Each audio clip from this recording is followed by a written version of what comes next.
still got a little. All right, there we go. What's the motherfucking deal, man?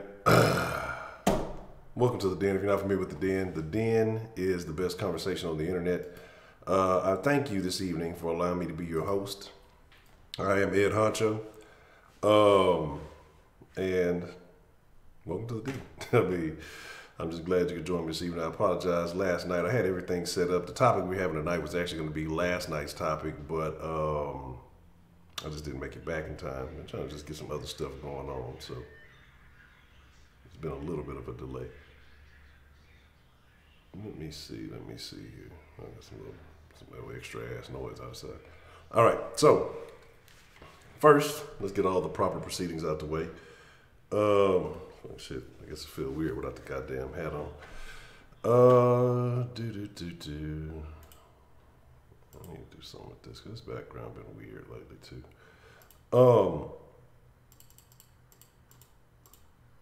Like that. So first, let's get all the particulars out the way. Make sure you follow Den on all the proper social networks, man. Facebook.com/DenShowLive, Twitter and Instagram @DenShowLive. Different platforms, same name. And you go to Facebook.com/groups/DenShowLive, and I think it'll take you to the Facebook group. If not, it's the Den Show. One of the others. I'm gonna get everything correct one day. If you want to contact the Den, whether we are live or not, you can always call 833-284-3336. The number is 833. The number 2, The Den, is the easiest way to remember that. If you want to shoot some constructive criticism, topic suggestions, just whatever's on your mind, or you can send an email to denshowlive@gmail.com, and same game. And if you want to tell a friend about the Den, tell them to go to thedenshow.com, or if you want to tell them how to reach it live, like you want to say, hey man, this Den is on right now, like this shit live, you need to come tune in this shit like right now. Tell them, go, hey, thedenshow.com/live, and it'll take you right there to bring you to the live scene. Or even if you're not like on, if you just wondering if it's going to be a live or a Den, if you go to thedenshow.com/live, it'll bring you to the page. You can always chat on that bitch, even if ain't nobody in that thing. That's the crazy shit about it. Usually I try to have a topic up early, so if it changes up, you'll know that we're having a live. Shout out to everybody that's been showing love to the Den. And if you want to show some love to the Den and you want to donate, you can go to streamlabs.com/thedenshow. And I meant to put up the other stuff. That's what I forgot to do. So, because I know some people said they were having some trouble with the Streamlabs. So I'll make sure to put up some alternate methods in the description, probably later on this evening or tomorrow, because taking about the time we get out of here, it will be tomorrow. Let's see. And if you want to become a monthly supporter of the Den, suggest going to patreon.com/thedenshow, and you can support the Den monthly. And I know I've been saying it, like I said, I had to spend a little time today while I was just had some things on my mind. I think I figured out how I'm going to approach the Patreon post and the Den regular stuff. So like I said, I've been saying I'm going to bring more content, just had to get some other things out the way, but we're definitely going to have a lot more content coming in. I'm trying to decide too. I don't know if I want to keep the TV. I might change some stuff up. I was looking at a couple of things earlier this morning, and I'm trying to decide. I may take the TV away. I don't know. I have no idea. But then if I do that, the background needs to be, I guess, a little bit more interesting. We'll figure it out as we go on. But the TV makes it feel like the Den, though, right? So that's why maybe I keep the TV on the lives, and then when I do, like regular shit, then we will get rid of the TV. We'll see how that works. All that good stuff out the way. We good. I'm live. We live. So man, I'm gonna talk about jealousy, envy, and hate today. And I know you're like, Honcho, jealousy and envy is the same shit. Not quite. It's definitely a little bit of a difference, and I'll explain it here in just a second. Let me get this chat box right. All right, cool. But before we get into it, let's see who we have joining us in the Den this evening. What Den folk, what denizens, what friends in the Den, aka you Den generates, are joining this evening. Simply Deep, DeMarcus, what's the motherfucking deal? Beyond the Funny Nigga, what's the motherfucking deal? Beyond the Funny Nigga be low-key me tooing them hoes on Instagram. I ain't gonna tell nobody though. Professor Trio from the land of the Trio, what's the motherfucking deal? Jimmy Cruz, what's the motherfucking deal? Culture Anubis, Jared Key, what's the motherfucking deal? Baker Man in the house, Cartier White, Broderick Brooks, we live. Edwin Baptiste, what's the motherfucking deal? Bama Boy, let's see. JJ, what's the motherfucking deal? J&J, aka Ray, what's the motherfucking deal? And Baker Man. Good news. Hit me up after the Den. Had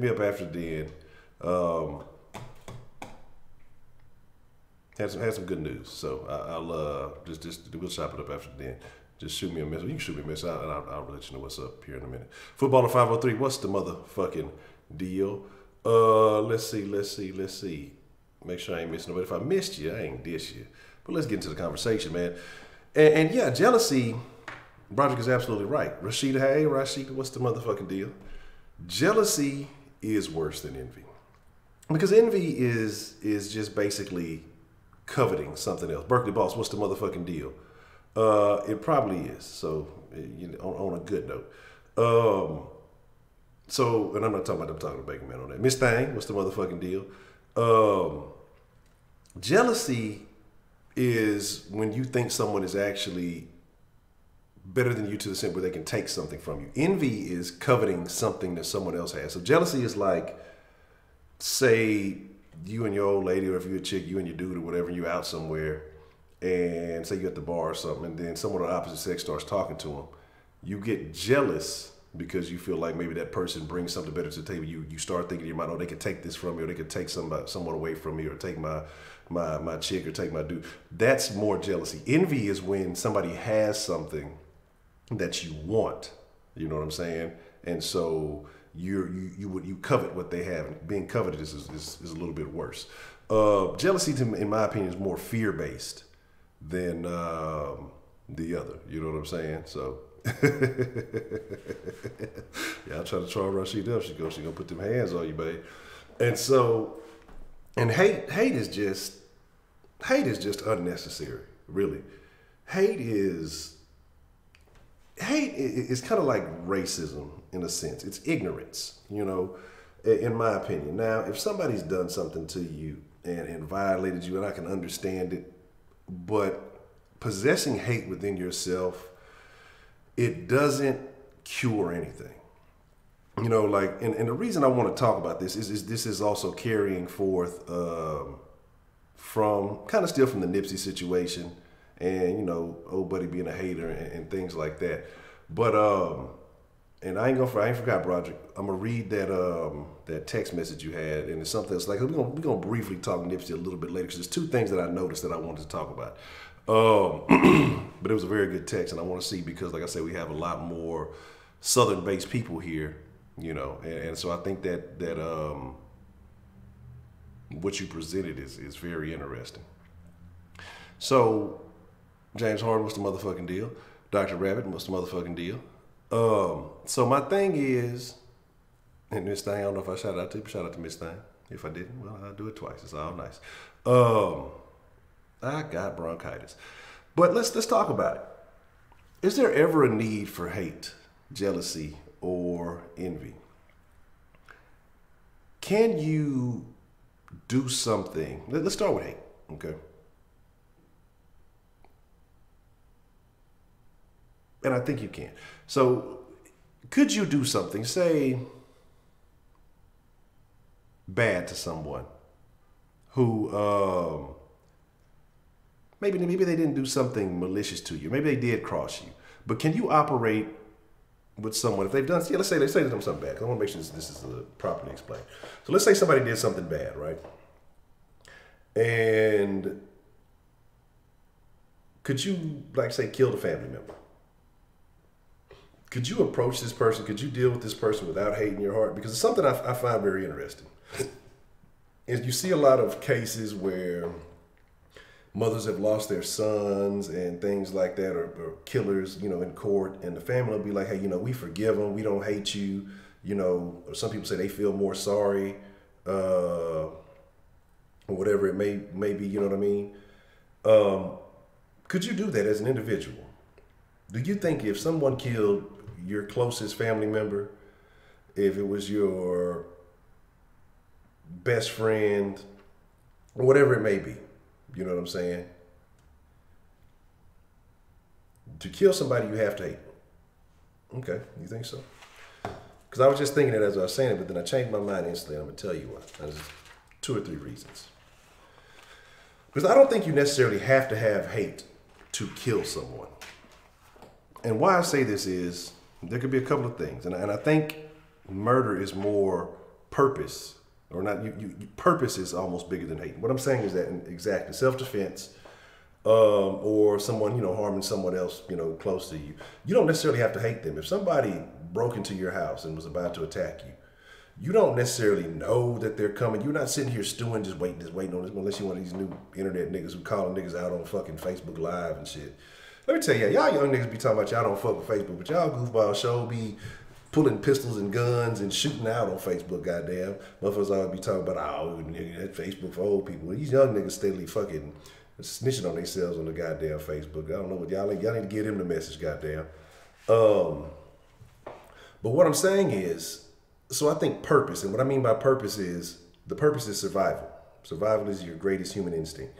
And so for the purpose of survival, yeah, if you need to stay alive, you don't have to hate somebody who's attacking you, but you're going to protect yourself. That's the purpose of protect your family, your loved ones, or whatever it may be. But for you to be the aggressor, I think hate would be necessary for the most part. So that's what I'm looking at. You say you understand hate more than jealousy. And I can see that. I can see that. Because I think with jealousy, you'd have to have, jealousy would have to be like a lack of confidence within yourself. Hate could just be utter dislike. It could be just disdain, just you can't stand somebody. Doesn't mean you feel any particular way about yourself. It could all be directed at that person. Jealousy is directed at an individual for the most part, but still there's a part of it that is based in your own level of confidence, your own view of yourself. You know what I'm saying? So that's what I'm saying. So I think that's a thing. But hate and jealousy can go hand in hand. And that's the fucked up part about it, because sometimes I think there can be a thin line for some people. These are people who covet, who need to have, who want to have other things, or envious. Well, maybe envy and hate. All three of them can actually blur together very well, now I'm thinking about it. But I think hate and envy may go more so together than jealousy. Now, jealousy and hate go together if you're talking relationship, if you're talking about, if you feel like, because you see a lot of these things, like cheating significant others or whatever it may be.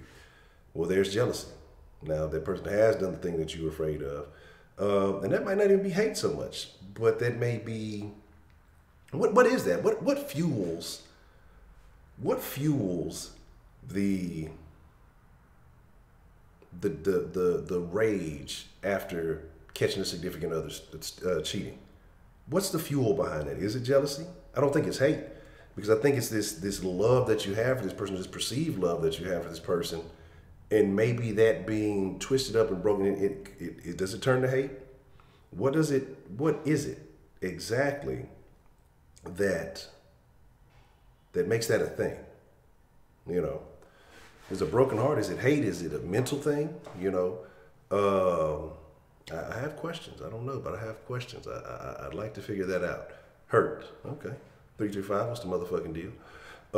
Roman Kemp, what's the motherfucking deal? Davenport, what's the motherfucking deal?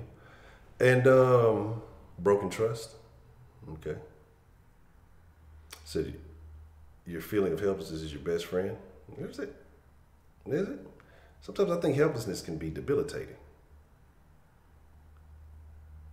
See, that's how you make someone a killer. You destroy their emotions. Okay. So maybe, is it the trust factor? Because they put all this trust in you, their emotional investment, and for it to be broken, and depending on what type of person it is, that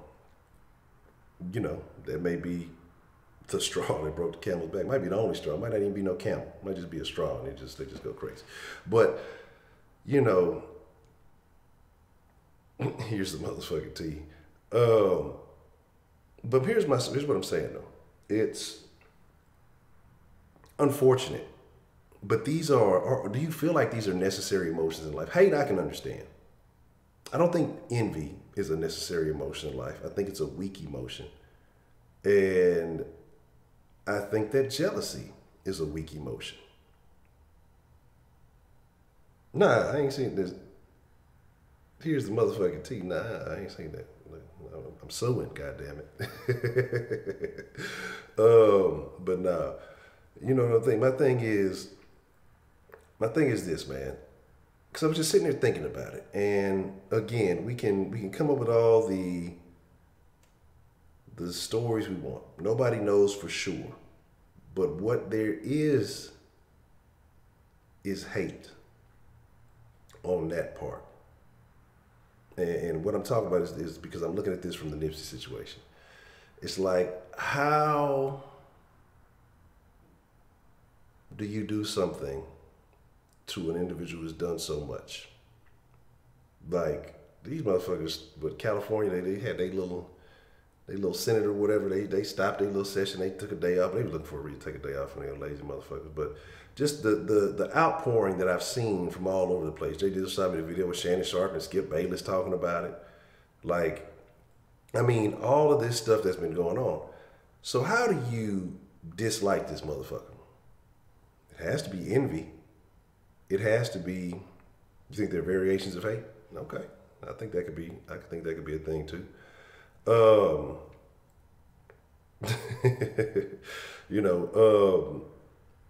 The guy had to, on some level, possess some level, if not all of these emotions. A known associate, you become envious of what he's had. Y'all maybe have been on the same level at one time.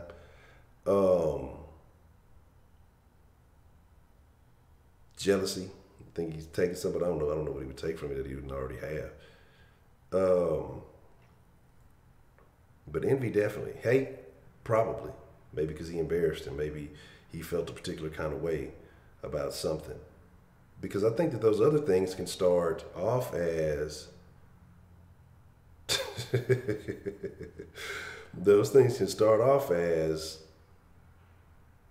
individual situations. Envy could be a thing. You might not feel like you hate somebody, but you are envious. I want what they have.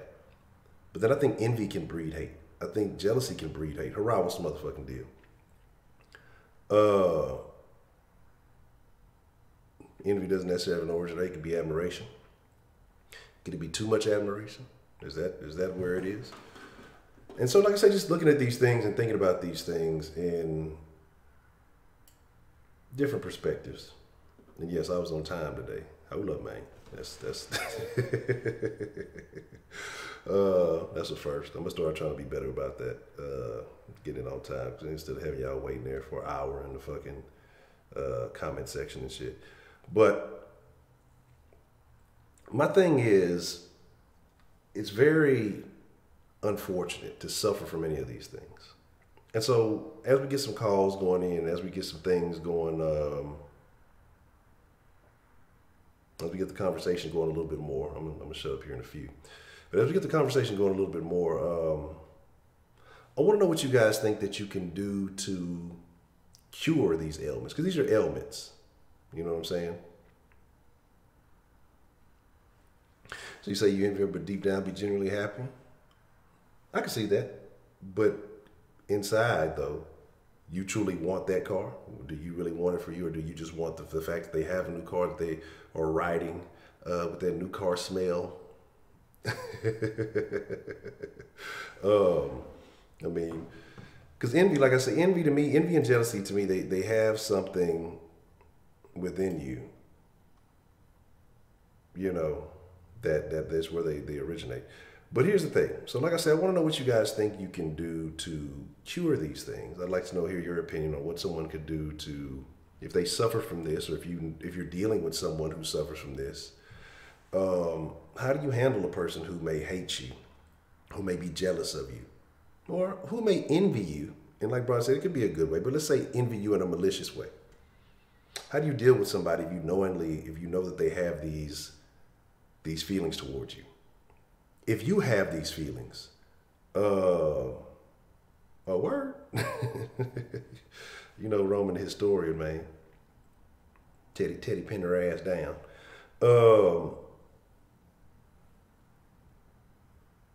I want to know if you suffer from these feelings, or if someone is suffering from these feelings, what could they do to suicide? It's like that bad for my health.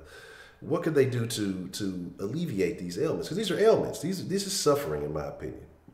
Jealousy, bad. Hate is fucked up, because hate is poisonous to yourself. If you really sitting there, you're wilding hate, you're deteriorating yourself You know, it was always told to me as to hate somebody is, and to focus on hating somebody is like you drinking poison and hoping that someone else will die, because you're the one that's suffering through it. And half the time, most of the motherfuckers that you hate don't even know you hate them, or they don't give a fuck. And so you sitting there wallowing in it, and you upset, and you the one that's mad about it.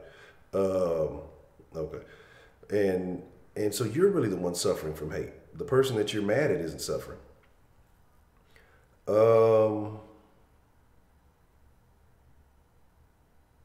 yeah, but before we get into that, I want y'all to think about that. But I want to address two things, because if the phone line get going real good, you know, I didn't have a chance to address these couple of things the last Den show, and these were some interesting points.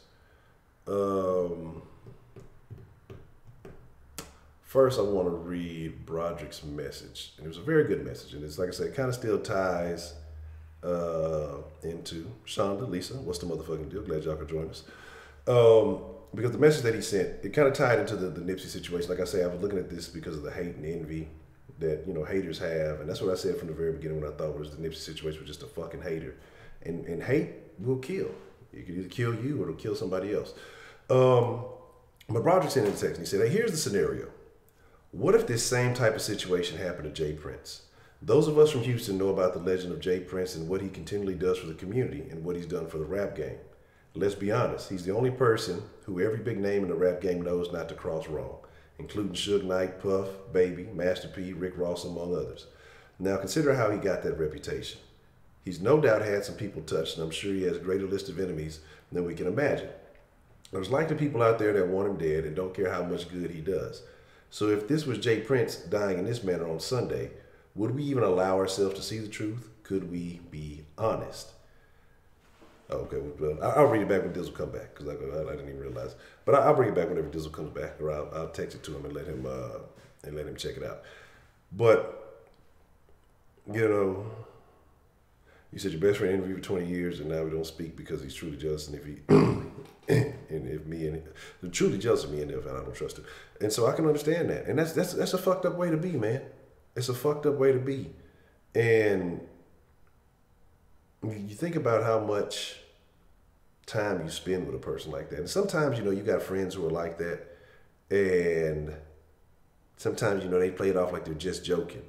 But when those jokes become too consistent, then it tells you something about their character. I just read it off, Jay Dizzle. What I'm gonna do, I'm gonna send you this text that Broderick sent. I wanna know the people of Houston's thoughts. Yeah, I know what I'm saying. I got you. Yeah, I got you. But he could have made the same choices, right? I mean, was he back with you way back in Lamarck days? Let me okay. I'm gonna send it to you so that way I ain't gotta read it again.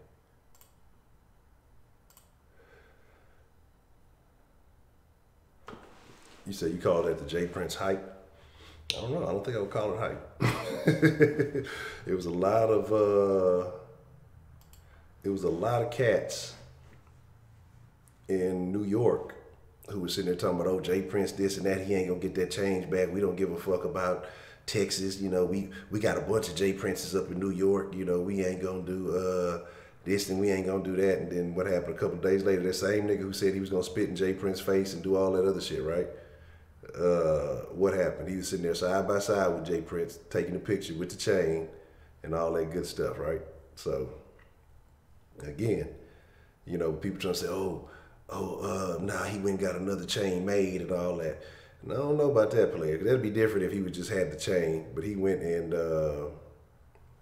Jay's done a lot. Jay's done a lot for the city. Well, I know the Houston did. I mean, for definitely.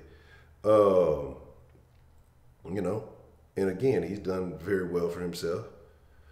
Well, I believe it. I believe, look, that's what I'm saying. I believe, look here. Like, trust me. It's a lot of stuff that I'm sure still goes on. You know what I'm saying? I'm just going to leave it at that. I don't know.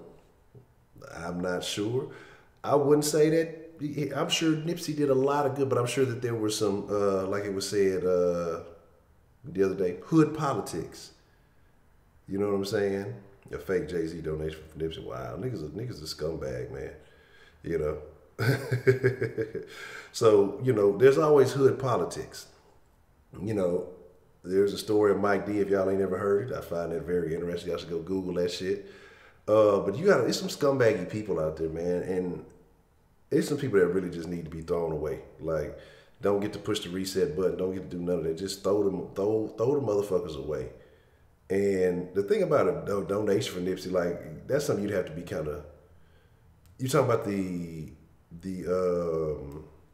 because I heard he was supposed to be doing a trust fund or something like that. They said 15 million or something like that. Is that the one you talking about, or somebody started like some old GoFundMe bullshit or something? I don't know which one is it.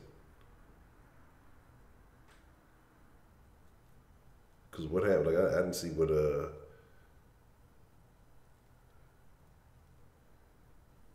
So he really didn't start no trust fund. Like, I gotta because I saw something about it briefly, and he said he was gonna do a $15 million trust fund for his kids or some shit. That's what I'm trying to figure out. Like, how is it a fake story, or, you know, I'm trying to figure out like exactly how that works, because, you know, what's really going on.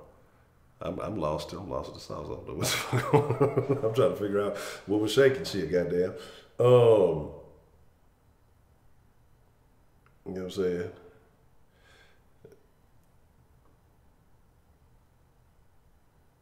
You say so like some other people made it and spread out his name. Oh, okay. I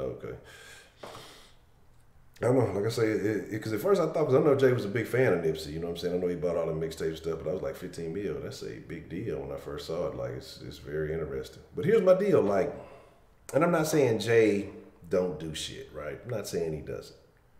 Jay, one of the biggest fucking rappers of all time. I don't think he's made the same level of impact. I don't think that he was making the moves. Or that, I mean, I'm sure he's doing things and he's building up his worth, and he's got probably 10 times the net worth, you know. But why don't we hear this legacy? Why isn't it like this with Jay? Why, like some of these other rappers? But again, I don't want to get into rap. I don't want to talk about jealousy and me and all of that stuff. But, you know, like what Broderick was talking about. And the other thing I want to talk about with Nip,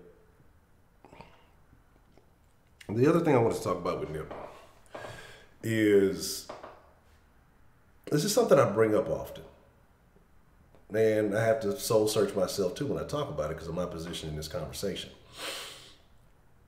You know, we talk about niggas in the hood doing this and niggas in the hood doing that, right? We talk about niggas doing this, niggas doing that, and why, you know, this nigga was doing this and why they weren't. Do you realize we talk about something here often? And there's Africans, like real Africans, and Black Americans. Nipsey was African, basically. Of African descent. His dad was an activist, and I forgot the whatever. You know what I'm saying? I'm fucking Wakandans. And Editri or something. It was something. It's like a weird thing. It's like a thing. But why is it, again, the love and all the stuff that went through that happened is from someone African or directly of African descent? Nipsey's dad is fucking, King was African, he was better than Shaq. Absolutely, I agree with that. His pops was African, and I forgot what his mom was. But why do Africans take advantage and run with it? You know what I'm saying? Like, this is what I say. You know, we talk about this, and again, you know, he talked about the gang ties, street issues, and everything. But why is it something in the gene? Like, again, because we talked about somebody mentioned last time. They were saying, you know, because our history, as far as we know personally, cuts off at slavery. Okay, that's where they stop it. So we don't know the history. We don't know the ties back there. Somebody else was like, man, it don't matter because, you know, that's irrelevant. We here now, make your own legacy. Do you think that has an impact on the way that he moved? You know, Because like I say, he's not moving. I can't name another rapper. It might be one or two. I'm lying, you know. But in the totality of what he did, in the totality of his move, in the totality of his moves, as far as what he rapped about, what he did, and how he put people on. You know what I'm saying? He talked about it. He was about it. You hear a lot of people talk about it. You know, I talk about how I like listening to Slim Thug. I mean, I fuck with Slim Thug because of what he does. I probably fuck with Slim Thug Instagram more than his music as of late. And Currency. And Currency, you know, he has little businesses. You know, he does the lowrider thing, the whole car thing. He's buying out little businesses in New Orleans, and he's doing all that other shit.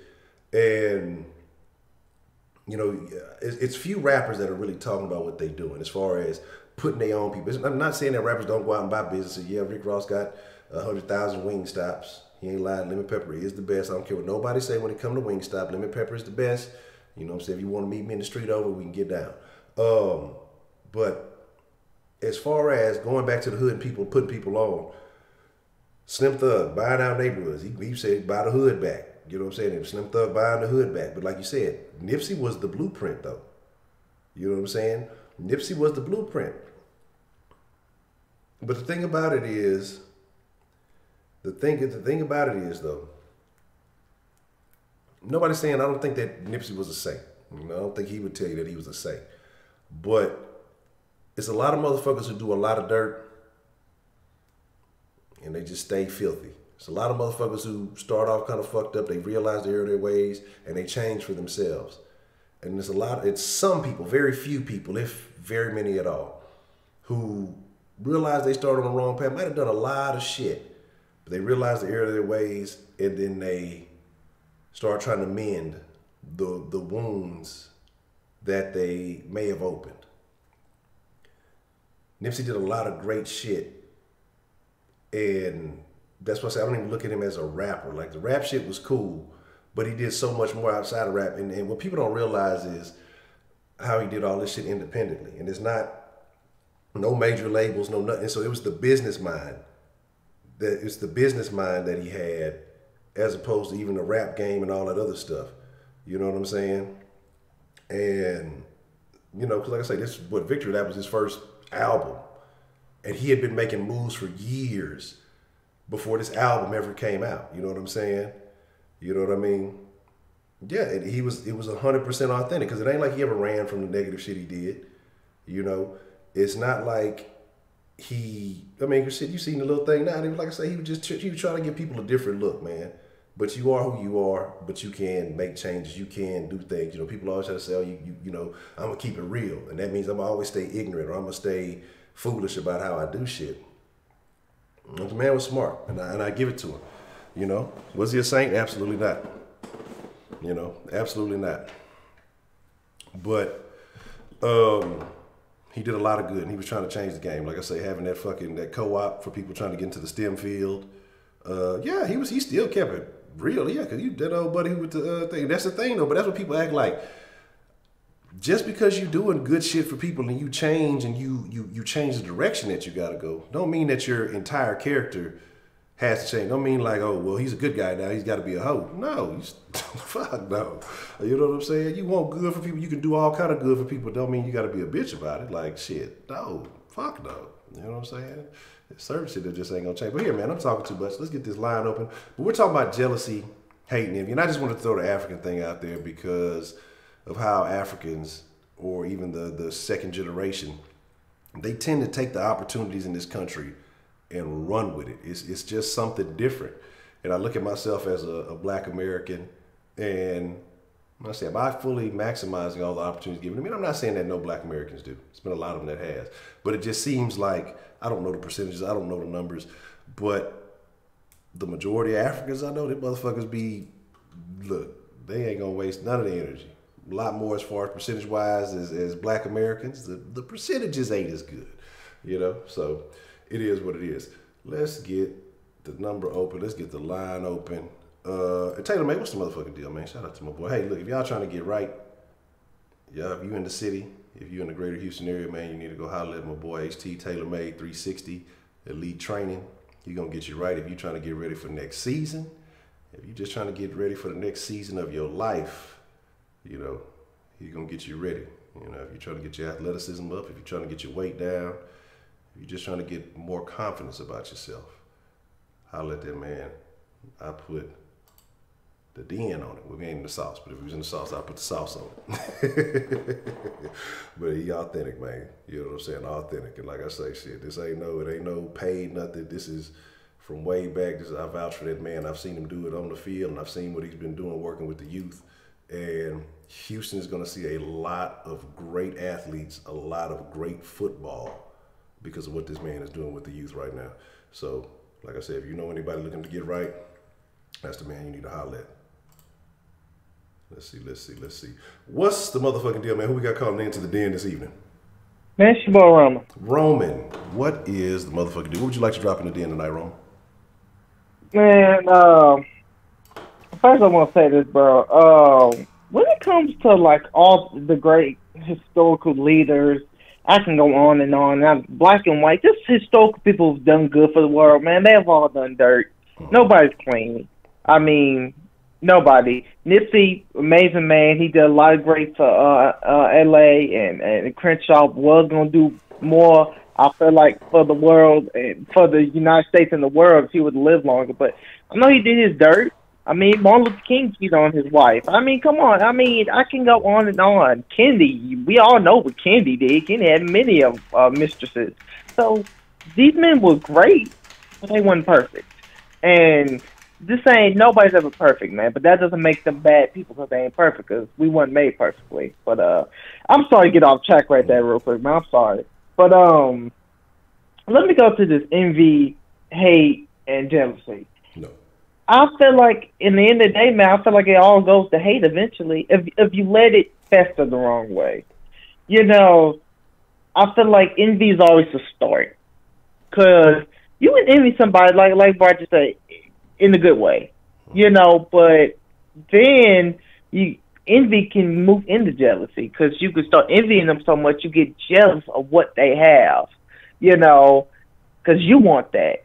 You know, but then eventually, as much as you stay jealous, you start to hate that person, because that jealousy builds up to, man, they have everything I want, and I don't have it. So that creates hate for that person, you know. And once you have hate in your heart, man, you throw the fuck off. You'll do anything to get rid of the person.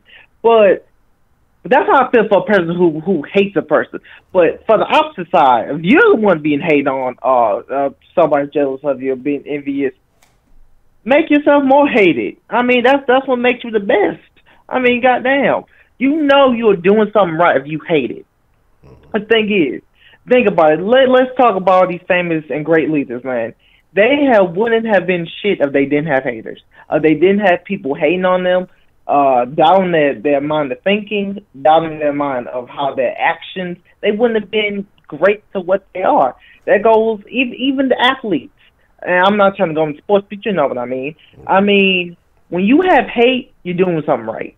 That means, you know, because all haters are, most time with haters, they're secret admirers. It's something they love about you, but they don't want to admit they love about you, because all they do is they hate that they don't have it. They hate that they don't have the strength to do what you do. I got a question for you. So you say if you hate, you're doing something right. So would you say Hitler was doing something right? Okay. Now, you kind of caught me right there. I should explain that it's different types of hate. Okay, yeah. You know, Hitler. Okay, you want to talk history? I'll get you history. Hitler was just plain evil, man. You can't say anything Hitler did was right. Now, let me tell you a thing about Hitler, bro. Before 1939, on the attack of Berlin, Hitler would have been looked at as a hero. You know why? Because he helped the crisis out of Germany. Germany was in deep debt. It was going down to shit. But when Hitler became chancellor, I think in 1935, he got them out of the debt, you know. But then he started to get the big mind, invaded Poland, and blah blah blah. You know, World War II started. But I feel like for somebody with Hitler Hitler's the hatred to where he really hates that person for no reason. You know, it was. I mean, I'll even say this, man. You can even say Hitler admired the Jews. Well, how we don't know? That's probably why he wanted to get rid of them. You know why I would say this, Honcho? The Jews had a lot of influence. They had a lot of power, especially in Germany. They had a big base in Germany. And, you know, people always hate people with influence. Like I say, it goes back to leaders and things. And the Jews had a lot of influence in Germany. They were the main religion. So the thing is, how we don't know that Hitler could have hated the Jews over their influence? He knew their influence was going to be bigger than his. You know, I'm just saying. He could have secretly admired the Jews, and that's why he wanted to get rid of them, because he knew they could be bigger than him. I mean, you got to think about it like that, man. But, you know, like I say, not history, but hatred is just the root of all evil. It really is, man. When you hate a person, man, you're not doing nothing right. Now, if you look envious of that person, everybody a little envious of somebody, bro. And jealousy can be good, but hey, when you especially hatred, it's done right. Damn it! I just realized I went over my 5, man. That's my call, Honcho. Already, man. I appreciate the call, Roman. You good, man? Oh man, yeah. You know I'm gonna break down the history facts, bro. And you got anything with history, come to me. And they don't look in the chat. Them motherfuckers trying to pull an okie doke on you. They was trying to pull an okie doke on me, so don't fall. Oh man! Before I go, man, Jay Dizzle was saying he just realized that was Teddy P. Come on, Jay. Come on, Jay Dizzle. You older than me, man. I know you're supposed to know that, bro. But hey, I'm cool with it. I'm just playing. All right, man. That's my call. I really appreciate the call, man. All right, man. Already. So y'all gonna be fucking Roman? Gonna check the damn thing. I got Roman. See, look. What? He did. He went to Poland. He fucked up Poland. I heard he was in the streets in Poland. He was calling niggas out at the bar. Hitler was saying, "Who want that smoke?" He was in the middle of the street boxing niggas. Hitler was about that action. Let me stop. They gonna come and they gonna cancel you. Oh, I mean, Hitler was about that action. Well, I got some YouTube action for you, buddy. Your channel is gone. Yeah, I see y'all trying to pull a move. I'm just sitting there looking at the beat of that hoe going off and shit. And then I'm like, I know I ain't tripping this time, goddamn it. But usually when that hoe on red, I'm like, oh yeah, I fucked up. Nah, Poland, he went over, he invaded Poland. He did what he had to do. Like, y'all call it Poland. He called it hoeing. He was in there hoeing niggas. He was like, man, fuck y'all. What y'all want to do what? You know what I'm talking about? So yeah, man, but I do agree though. But I was told a little bit as far as, you know, Hitler doing something right. But the thing is, to see growth, to see, you know, any type of development, you're going to have to deal with people who disagree with you. Because if you're a person who agrees with everything, if you're always in line, then you're not going to grow, you're not going to develop, you're going to be a follower. You know, if you don't ever question,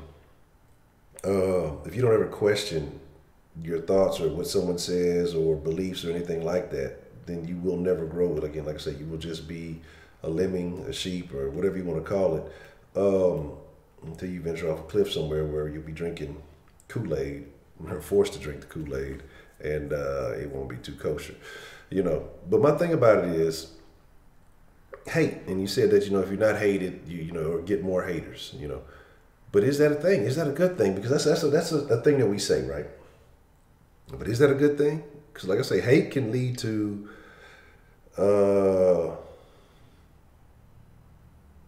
tragedy. There's been a lot of tragedies from people who have hated other people. You know what I mean? So what you got to think about is, do you want to build up more haters, or do you have to have a certain level of people who maybe disagree? Do you really want haters? Well, maybe you do. I don't know.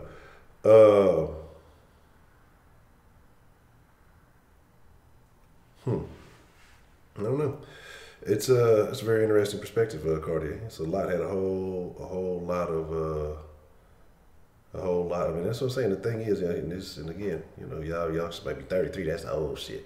But to everything that he did in that time frame, you got to give him props. This motherfucker's been around 60 years. They never done no shit like that with more money, more resources, more opportunities. And never had to figure it out. But again, it is what it is. You talking about receivers, brothers, good like old married couple.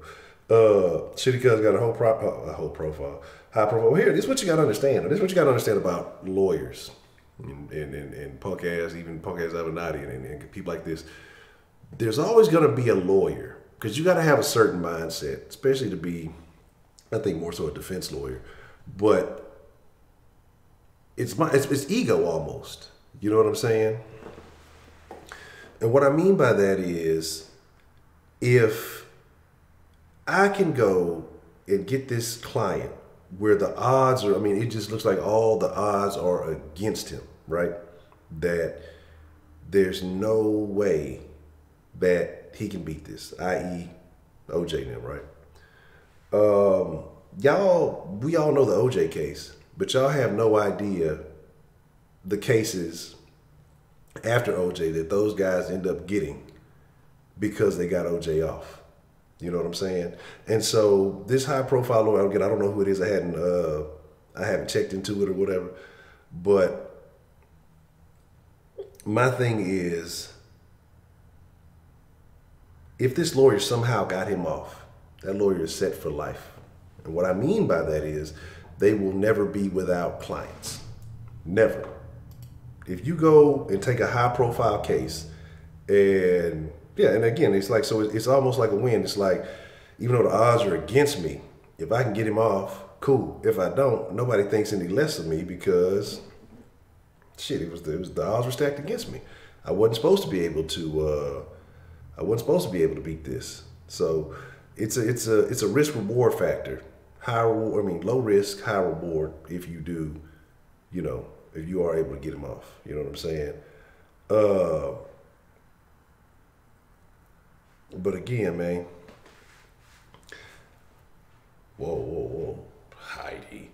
But so that's the thing, and it is. You do want a lawyer with a big ego because, I mean, shit. If they go in there and they ain't confident, how you gonna feel confident? Especially if you're on the wrong end of the case. Well, I don't know, man. Looks like you're fucked. Sorry. How does that make you feel? How does that make you feel? You're not gonna be real confident. You're gonna be like, can I get some other representation? But it is what it is. So my thing is this though. Hate is, I think it's a thin line that you have to draw with hate. Because especially in this day and age, it's crazy. And again, like I said, this ain't just about Nipsey, but I was using this because this is what had me really thinking about it was hate and jealousy and envy. But in this day and age, people you don't even know will hate you and want to fucking kill you. I got haters. I don't even know who they are. I got haters. I don't give a fuck about them. Because, again, and that's I got to make that one. That's going to be the next shirt coming. I've never seen a hater in real life. Never. I've never seen a hater in real life. And so, that boy's like keyless interest. But, again, it's this internet and it's this privilege that you have to be anonymous and spew all this bullshit, that allows people to say this shit recklessly and crazy. But you do have a couple of people who are really lunatics. Who was it? It was one of these motherfuckers, like, especially celebrity and fame. It's a weird thing because, one, I know there's stories that we've never heard. There's these rappers and these athletes and these fucking movie stars. There's women probably at home who really believe that this is going to be their man one day. They're going to support, they're going to celebrate, they're going to be anywhere this person goes. They're trying to get close to them, trying to do whatever. You got men, I forgot, I want to say I don't think it was Miley Cyrus, it was one of these people. But you have men, you hear from time to time that these motherfuckers are stalking these fucking celebrities. I also wish Jim Harbaugh was a coach. Because yes, then, hey, We still got some time, goddamn. If it ever happens, I'm coming back. I'm shitting on everybody, but it is what it is. All right, Roman, I appreciate you coming through, man. But again, I got haters from that, from the Harbaugh thing, right? The Harbaugh thing, I got haters from that. This motherfucker, and he just put up some wrong information because somebody sent me the thing. They sent me the thing, man, why this man always hating on you? You always talking about you. I don't know him. I don't give a fuck about him because here's the one thing that he'll never ever fucking do. Like, you don't got his face on shit. I don't know who the fuck he is. And two, you'll never tell me anything. They'll never tell me anything about that. But it's funny how me because he's just a guy with a YouTube channel. I got NFL credentials. I got a friend that plays in the NFL. Man, look, Jack, if I wanted to chase some clout, but I said I got friends that play, makes a phone call like, I want to build the sauce off of the work that we do. It would be nothing to make a phone call to say, hey man, look out for your boy, man. Come through and do a little interview just so I can show people I know people in the NFL that played in the NFL, that are playing in the NFL. Say, man, I can make 3 or 4 different phone calls. If that's what I was trying to prove, that's not what the fuck I'm trying to fucking prove. Like, because that don't mean shit to me.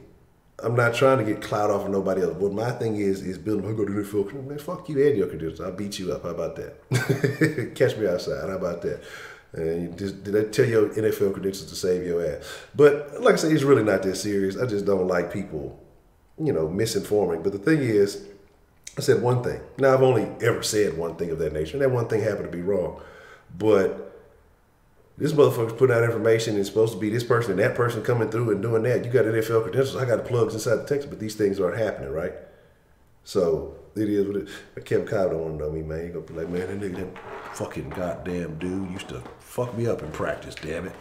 I hate that guy. But no, we couldn't touch the football. I used to be picking that motherfucker off. I was playing linebacker. I was scout team at first. That's when I started getting some love.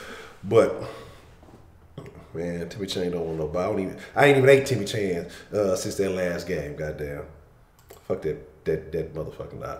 But my thing is, it's just that it's not about any of that shit. I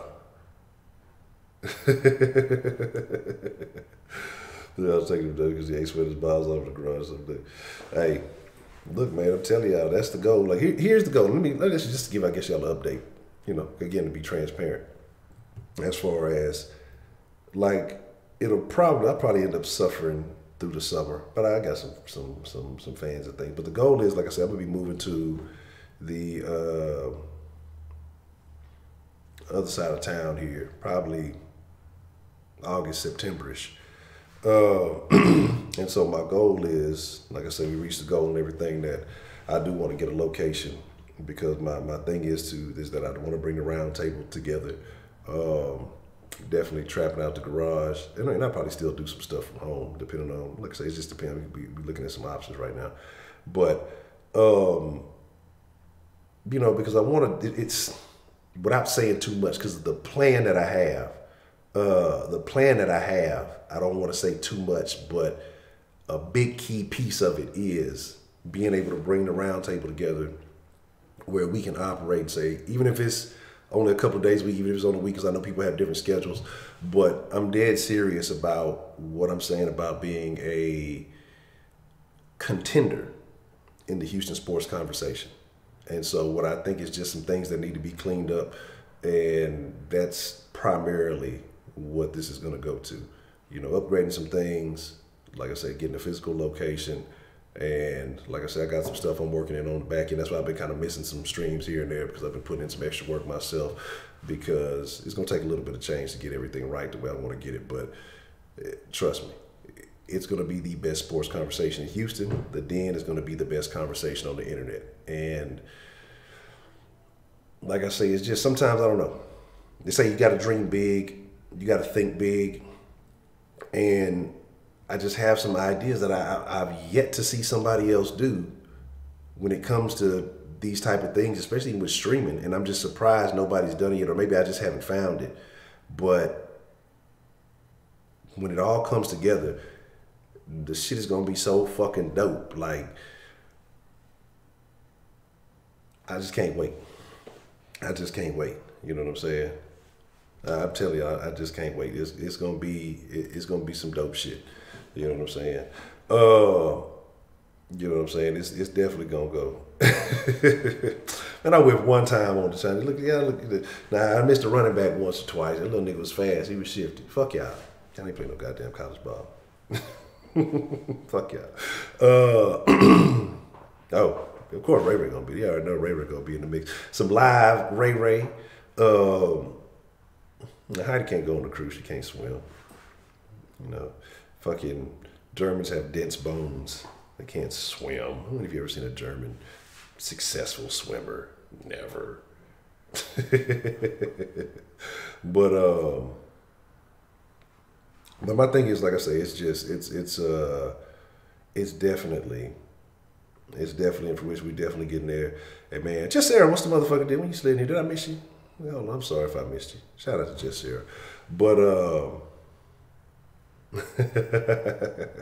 but my thing is, the vision, man, and like I said, I know I got to put in different work. But let me just shut up because I don't want to say too. Because I don't want to give away my ideas. But it's just like it's gonna be some dope shit, man. You say everybody wants to be a chief. Yeah, too many chiefs, not enough Indians. And I'm glad you mentioned that, Cartier. Shout out to Cartier. She gonna be on the Den cruise whenever we have it. But too many chiefs, not enough Indians. And I think everybody in this world wants to be a boss. And eventually I think that everybody can be a boss. But I think that it takes levels. And sometimes you gotta be under a boss. Sometimes you need mentorship. Sometimes you got to be a worker to understand how it goes. Then you become a boss. Oh, I got you, Beyond. Look, trust me. We go look. We're gonna have some special dens. I'm gonna have Jay Dizzle. I'm gonna have a surprise den. I ain't gonna tell nobody. They just gonna be answering the phone. They're gonna be like, "What the fuck? What is going on?" But you know. My thing is, you gotta pay some dues. You know what I'm saying? And a lot of people don't want to do that. I talk about people wanting to be the man just because. But you gotta realize it's a shit ton of responsibility that goes into being a man. But people don't see that. People see the praise. They see the fucking love. They see the fucking glory that they perceive. But behind that, man, is so much work that goes uncredited. You know, the late nights, the long hours, the shit that nobody sees. You know, it's the same thing like with any talent. To develop it. It's the shit that nobody sees. People love it when you're on the stage. People love it when you made it. You know, people love it when you're on the field making plays. People love it when you're making shots. You know what I'm saying? You're playing, whatever it is the fuck you doing. I don't know about twerking. There's something twerking that some bitches be in there practicing, they twerking and shit. They love it when the asses is clapping, but they didn't see you when your butt cheeks was out of rhythm and they was off time. They couldn't clap right. You know what I'm saying? But I'm just joking. But no, I'm not. I'm joking, but I'm serious. But no, but you know, the practice, the things that it takes to get great, that people don't acknowledge that. All they see is the thing, and then they become envious of the recognition, you know. But they don't realize, man, this person put in a lot of work. Some people put in thousands and thousands of hours. What did it say? 10,000 hours to be a master at something. You know, that's a lot of time. I believe it. I believe that. I used to say twerking was some old bullshit. But after I've seen some women attempt to twerk, after I've seen that little video I posted on my Twitter a while back, that chick who's a stripper on the stage, man, look, hey, it ain't as easy as it looks, you know. You got to give credit where credit is due. But the thing about it is, everybody's supposed to be a boss, though some people pretend not being. Yeah, and that's the thing. Some people, but then you'll be surprised people who are putting in work though, but you'll never see them on the forefront, and you got to respect those too, man. You know, it's like deep fried. But you know, it's like everybody has a place. And you're in that place, you're in the place, I'm in the place I'm in because this is where I truly choose to be. Everybody in here is in the place they're currently in because that's where they truly want to be. That's where they truly choose to be. Because you're a product of your thoughts. We all know this. You know, you're a product of your action. You're a product of your choices. So you can say, oh man, my situation fucked up, or I wish I was this, this, and this. No, you don't. Because if you did, you do something different. Me too. You know, I sit here and say, oh man, this is, and people say, oh, Honcho, you gonna be there? You gonna be, yeah, maybe. But not if I don't get better, not if I don't put in work, not if I don't continue to do this. Exactly. You know, and it's still a learning process. And I be doing this thing and people be like, oh, you know, I'm like, man, if y'all see me when I be fiddling and tweaking with this shit, I just be turning. I don't know what this knob does, but I'm finna turn. I'm finna push this button. A lot of this shit be learning on the fly, midstream and shit. You know what I'm saying? But the thing about this is, should have taken a tight end. But the thing about this is, as long as you're committed to something. But what I'm saying is about, you know, you being a product of your choices. And so when somebody says, ah, this is, you know, I'm supposed to be better than this, I'm supposed to be this, this, and this. No, you are what you are. You know what I'm saying? You are what you, oh shit. Hey, look, hey, Cassidy Mallet, what's the motherfucking deal? Welcome to the den. Glad you could join us. I think that's a new name. Oh, hey, look, the just aired and laid down the challenge. So,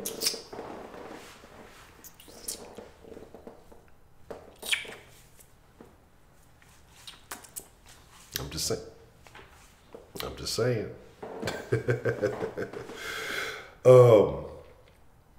But my thing is this, man. There's so, oh wow, that's fucked up. I'm not back in light skin. Now, y'all said a lot of stuff, okay? And normally, I don't take too much personally. I laugh and I joke, but most of y'all. But light skin, you've gone too far. I'm gonna have to consider your wrench application on that one. I'm offended.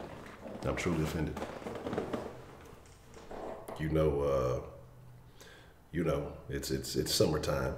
We're about to get summertime, and you know that light-skinned folks don't adapt well to the sun. You know, and so I'm very offended by that whole situation. Uh-oh.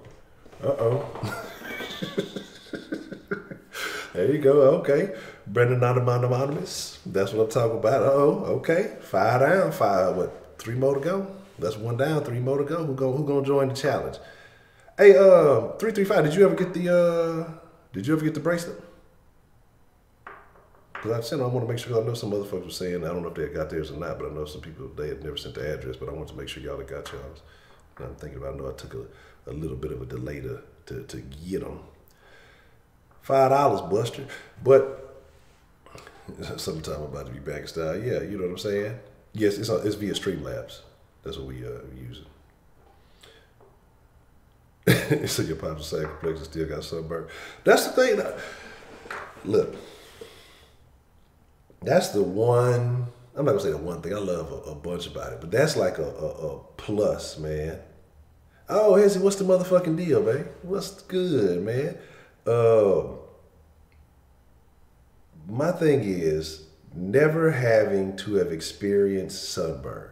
Because I've seen photos of sunburn. I've had Caucasian friends. I've had Hispanic friends who have had sunburn. And the shit does not look pleasant at all. And I'm cool on that. I'm super cool on that one. So that's something I can definitely do without. But just talking about haters, that's terrible. They basically don't get side in the head. Well, I don't know who you tell. I've seen it. I've seen a sunburnt Hispanic. I got some callers. We got a call coming in. Let's take the call. Hold on, player. Hold on. What's the motherfucking deal, man? Who do we have calling in to the den this evening? Yeah, this is Lee calling in, man. How you Lee, doing? what's the motherfucking deal, Lee? What you want to drop in the den this evening? I was just thinking about these haters and whatnot. You know, trying to murk everybody and pulling fast ones and shit, doing everything bad. But the weird thing about haters and stuff is like, with brothers that do good, there's really not anywhere for you to go. Because, like, if you do anything to go back, you got to deal with that. And somebody going to be mad, even if it's at a barbecue and shit. Like, I saw one cousin that was older than me, and she was, like, telling me and shit to try to pay for a cookout and shit because all of the elders was slacking. So, real quick, shout out to Professor Trio, man. Hold up. You say don't talk about it, be about it. Sauce up, boss up. Ooh, man. Appreciate the love, Professor Trio, man. But you said you had a cousin that was trying to pay for a cookout because the old schools wasn't trying to do it. Now they telling me to pay for the shit because like they had no family reunion. I was like, damn, like what the hell? Like y'all don't do shit no more. Yeah. Like, and the motherfucker was like, well, you do everything and shit. And I'm like, well, I'll chip in on some shit, you know? But the weird thing was they wasn't even about that. You know? Ain't that a bitch? Like, go ask me to pay for everything and shit, but they ain't gonna fucking try to do that. But, you know, it is what it is. Appreciate the love there, Broderick. Hold up. So what do you think that is? Do you think this new generation, you know what's funny, because I'm glad you mentioned the cookout. Because, you know, this new generation, we always talking about, oh, they invited to the cookout, such and such invited to the cookout. But do people even do cookouts anymore? You know what I'm saying? Like, I mean, like, is that a thing? You know, have little kickbacks here and there, but do they really do cookouts? Like, I can't even tell you last time, look, my family, well, it's one person right now that's creating a bunch of static in the situation. So there's a whole little situation. But we ain't had a little, well, I ain't gonna lie, a couple of months we had a sort of kind, but it wasn't really no kickback. But we ain't really had no cookout. We ain't had no real, you know, kickbacks. The old schools, don't nobody, young motherfuckers don't even fuck with nobody. So, I mean, do people still do that? Shoot, I think that's part of the problem, man. I think that's part of the problem. Because, like, if everybody don't even connect as a family and stuff, and you don't even connect with your boys or your family, everybody don't come out and break bread together, it's kind of like a weird disconnect. Because you can't just be sitting playing on your Game Boy, Android and shit, fucking phone, and not really doing that with nobody and shit, you know? One person at dinner eating grilled cheese, another motherfucker eating a Hot Pocket. Like, people don't connect in the house no more. Everybody eating something different. They don't eat. You know, it's just a weird thing. Like, people used to get together and break bread. They don't do it no more. Yeah. So I think that's kind of like, that might be one of the issues, because that's like a weird little thing that people would do to get together. Like, you know, bring in the summertime. Everybody get together and stuff. Summertime. Yeah, that's true. Man, I'm trying to think, man, Baker Man, though, because we used to have, like I said, that little group we used to have, that little Facebook group where we used to have some little kickbacks. They would actually be fun and festive. Appreciate the love. Just Sarah said, it's not part of the challenge. Appreciate the love, Just Sarah, dropping them Benjamins. Shout out to everybody who been showing love, dropping them Benjamins.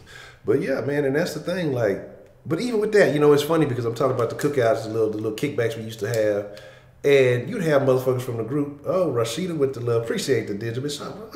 Hey, Rashida. You know, don't let them tell you nothing. You can be on the line as long as you want to, Rashida. They can't tell you nothing. But, you know, motherfuckers would come to that bitch on some old pregame and shit. You know, we'd be in there having a good old time, everybody partying, you know, we'd be drinking or, you know, maybe watch a fight or whatever it is. But it'd be a lot of motherfuckers, they would come through, you know, partake in the festivities. I wouldn't say everybody would come in empty-handed. People would bring shit, it would go down. But then you'd have motherfuckers like who wouldn't really contribute nothing to the situation. They come through, get fucked up a little bit, try to drink something, you know, kick it, and then go slide out to the club or go do some old extra shit or go do some shit like that. Like, you know, those of us who was trying true, you know, we stick it out, and boy, we had some damn good times. I ain't gonna lie, but you know, you got a lot of motherfuckers now on some new shit, man. What do you think is the solution to that? How do we fix that problem? Shoot, that's a tough thing. Because, like, if you think about that, that kind of correlate with something y'all was talking about on y'all last episode. And the weird thing is, how the hell, if you a good-hearted person, right, and you the type of person that brings something to the table, and you somebody that's a provider, or you somebody that look out, how the hell do you deal with, respond to, or try to remedy another person's mental state of selfishness or evilness? Yeah. And another thing that I was thinking about with that, because like everybody was talking about accountability and stuff, and the thing is, it seemed like there's a lot of good brothers that call into your show. It's like brothers that's in school and stuff, brothers that's young and wide-eyed and everything else and stuff. It's like brothers that try to look out. Yeah. I don't think it's fair to try to be having them identify themselves with the people that'll blow somebody's brains out. You know what I'm saying? Because, like, how the hell you even approach a motherfucker that's sitting there with one eyeball squinted and shit, trying to figure out how to get his aim on, to try to pop at you and shit, and try to like, hey, man, Pookie, you need to stop busting shots and shit, nigga. Why don't you buy some chicken wings and shit, eating up my shit and drinking all my brew? And he put T-Bone. But man, but here's the deal though, and you made a very good point though, and that's kind of what it is in a lot of situations, and you really kind of hit the nail on the head when you talk about you got people who are good, giving, you know, out there willing to help others, but then you got people who will consistently take advantage, you know, just because, have no good intention, not coming to contribute nothing. Oh, it's going down over here. Oh, they giving away something over here. Oh, it's this and that over here. And they will go in and, you know, they'll partake, but have nothing to contribute, you know. Let a celebrity be giving something away in the hood. They going to slide through, yeah, you know, and invite it, but they not going to support, you know. It was something. Yeah, they think everybody's kindness for weakness. Yeah, and that's the fucked up part about it, man. And then they wonder why they in the situation they in, because they look at a lot of shit from a selfish perspective, and they not trying to do better necessarily for themselves or anybody else, but they want to take, but they don't want to contribute to nothing, man. So I find that to be a little fucked up situation, but there's a lot of motherfuckers out there like that, man. Yeah, that's a big ass problem, because the weird thing is, some of them motherfuckers got some of the most biggest mouths, so they could be bringing the attention to themselves and be on some hate and like shit up. Like, even though like they ain't kick in this and that, the other, and they'll be talking shit. So imagine if you doing good with what you're doing, and you got some big mouth that's like that, and they trying to pull a bully move. A good-hearted person exhausts every other fucking option that they have to not get into a confrontation with a piece of shit. Yeah. And that's another damn thing that'd be a problem, because by the time this person actually confront the person that's fucked up, it might be too fucking late, because they might not have a strap on them or whatever the fuck. Yeah. And this person is bent all out of shape and shit, and might have even got a fucking army. And the fucked up thing about it, good-hearted people a lot of times do not have as much influence as a person that's shady than a motherfucker. They usually don't have as much pull. That's just the thing. Because a good-hearted person will give everybody the shirt off their motherfucking back. And they might not run around and try to be pressing shit. Even if they could put a good word in, sometimes they might look the other way. Like, you got a brother that called into the show that was trying to tell everybody not to be kicking up dust. And the fucked up thing is, you need somebody to do some shit like that. You need somebody to tell people to chill the fuck out. But the thing is, most people that's nice do try to chill the fuck out. So how the hell do we sit up there and regulate all of the crazy MFs? And if you go regulate them, you can scare the fuck out of motherfuckers. Yeah. Like, my niece got scared of me because 3 motherfucking crazy motherfuckers came. One dude was like 6'5", and the other dude like fucking 6 foot with muscles and shit, and a little bitty motherfucker and shit, like a little henchman and shit. They come to the house trying to rob the fucking house, and my niece happened to be there. So I stepped outside with a barbell about to bust somebody motherfucking shit. My niece was like, why'd you lock yourself outside of the house with them big monsters? She couldn't understand.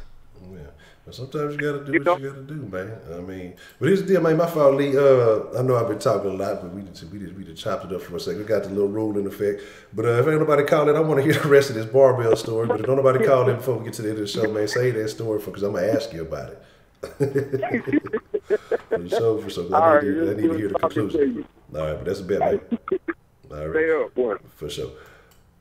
Now, man, Lee said some real interesting shit though. But what he was talking about is. And this is true, man. A person, especially like say you're trying to throw something and you're trying to have a good event going on, and you'll see the motherfucker who is trying to take advantage, and you try to be kosher as to not upset the vibe or the energy of what's going on. But it does get to a point where if you do have to do something, this person will either, like you say, you try to upset everything, or they'll play like they're getting picked on or whatever else it may be.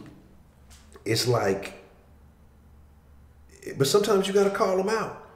And then, next time you do some shit, if you don't invite them to the festivities, then they feeling all fucked up some kind of way. But it's just like, come on, man. You got to put the weed out, man. Look, here's one thing, man. If I don't fuck with you, man, look, you just ain't going to smoke. Like, I don't give a shit like about that. Look, hey, now, look, you can enjoy the food. You can have some drink. I ain't tripping on no alcohol like that. But I ain't fucking with you with the weed. Look, man, this is my last blunt, man. Yeah, well, you let such and such be, yeah, because I fuck with them. I don't know you. What's the motherfucking deal, man? Who we got calling into the den this evening? This is Professor Trill. What up, Honcho? Professor Trill, man. I like the name change, man. What you want to drop in the den this evening, Professor Trill? I want to answer Lee's question. All right. What do you do? Okay. You get a motherfucker like me. I'll tell you about a situation we've been having in my family for years. Okay. All right, whenever we have like a family get together, Christmas, Thanksgiving, et cetera type shit. You know what I'm saying? My mama cook most of the shit. And then like my aunts, which I have 5 of them now, they'll bring like, they best dishes and some exercise. So we got like a shit ton of food. And so all the cousins and, the children and shit, they would bring their fucking friends and all this old shit, which is fine. But the problem we would have is instead of them getting some food to eat first, they would start packing shit to go before they even fix them a plate. Man. Okay, man. so by the time everybody hadn't got a chance to eat, some of the shit will be gone already. And you got all the best of the food is in their fucking vehicle already. So it happened once, and I wasn't there because I was working. I had to work through the holidays, and my mama bitched about it, and she bitched about it. So when Christmas came around, I was home. So everybody came over, and they brought all their shit, and of course the same motherfuckers had they fucking to-go boxes and shit already ready. I walked up in that kitchen. I said, "Excuse me, I need to make an announcement." I say, there will be no to-go plates leaving out of this motherfucker. And I said, and if any one of you motherfuckers got a problem with it, you can fight me right here and right now. I said, this will not happen again. I said, everybody's going to eat. Yeah. You can eat as much as the fuck you want. I'm not saying you can't eat. I don't give a shit about the people who not here. I don't care if they had to work. I don't care if they on their deathbed. If their ass is not in these doors, they don't get to enjoy none of this food. If they want some of this shit, they got to get their ass up and come over here and spend some time with my mama while they eat her fucking food. We not supposed to do this shit. And I said, and if anybody got any problem, there's the fucking door. Yeah. And I said, and if y'all think I'm playing with me, fucking try me. That goes for each and every one of you motherfuckers. Old, young, crippled, and crazy. I don't give a fuck. I will fuck your ass up in this house. I had to threaten my whole family, bro. and ever since then, holidays went off like a hitch. Yeah. We ain't never had that problem. Everybody understand the rule. Look, if you don't show up, you don't get no food, bro. Yeah. And all it was is that my mama just wanted you to come over and spend time with her. So yeah. What my aunt and uncle did from Beaumont, they didn't make it the first day. So the second day, they came over. So, we fixed them a plate, and we all sat down at the table and ate together, which is the whole fucking point. It's not for you to go pack up food and then leave, because a lot of them do that too. They just go get food and leave. Yeah. That ain't cool. No, my mama cooked all this food so you can sit here and enjoy it with her. Not you go enjoy it somewhere else and then call her until it was good. What kind of bullshit is that? Yeah. So I nipped that shit in the fucking bud. Yeah, and ain't nobody give me no lip or nothing because they already know I'm crazy. But I mean, if somebody take all that time to cook, I mean, that's the least you can do. If they took the time to, because here's the thing, I don't know how many people cook or not, but if you cook for a group of people, chefs usually like to see how people respond to their food. You know what I mean? It's just, it's a thing. And so that's the least you can do, is eat the food. If you enjoying it, just, to give them that direct compliment right then and there. Like I say, don't send no text message. Don't send no, oh, yes, such and such brought me a plate. I agree with you, man. And hey, sometimes it be like that, though. But yeah, I mean, that's the way to do it.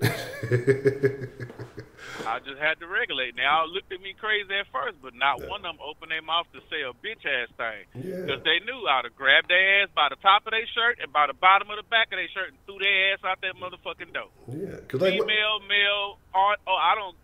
They know, Honcho. They know not to fuck with me. But who started? I wonder where that shit came from. Because, man, like you just said, motherfuckers will come in there and they'll fix it to go. I done seen motherfuckers fix it to go plate, then eat a plate and still have it to go. And then so they just doubling up before. Like, what kind of mentality do you have to think that is kosher?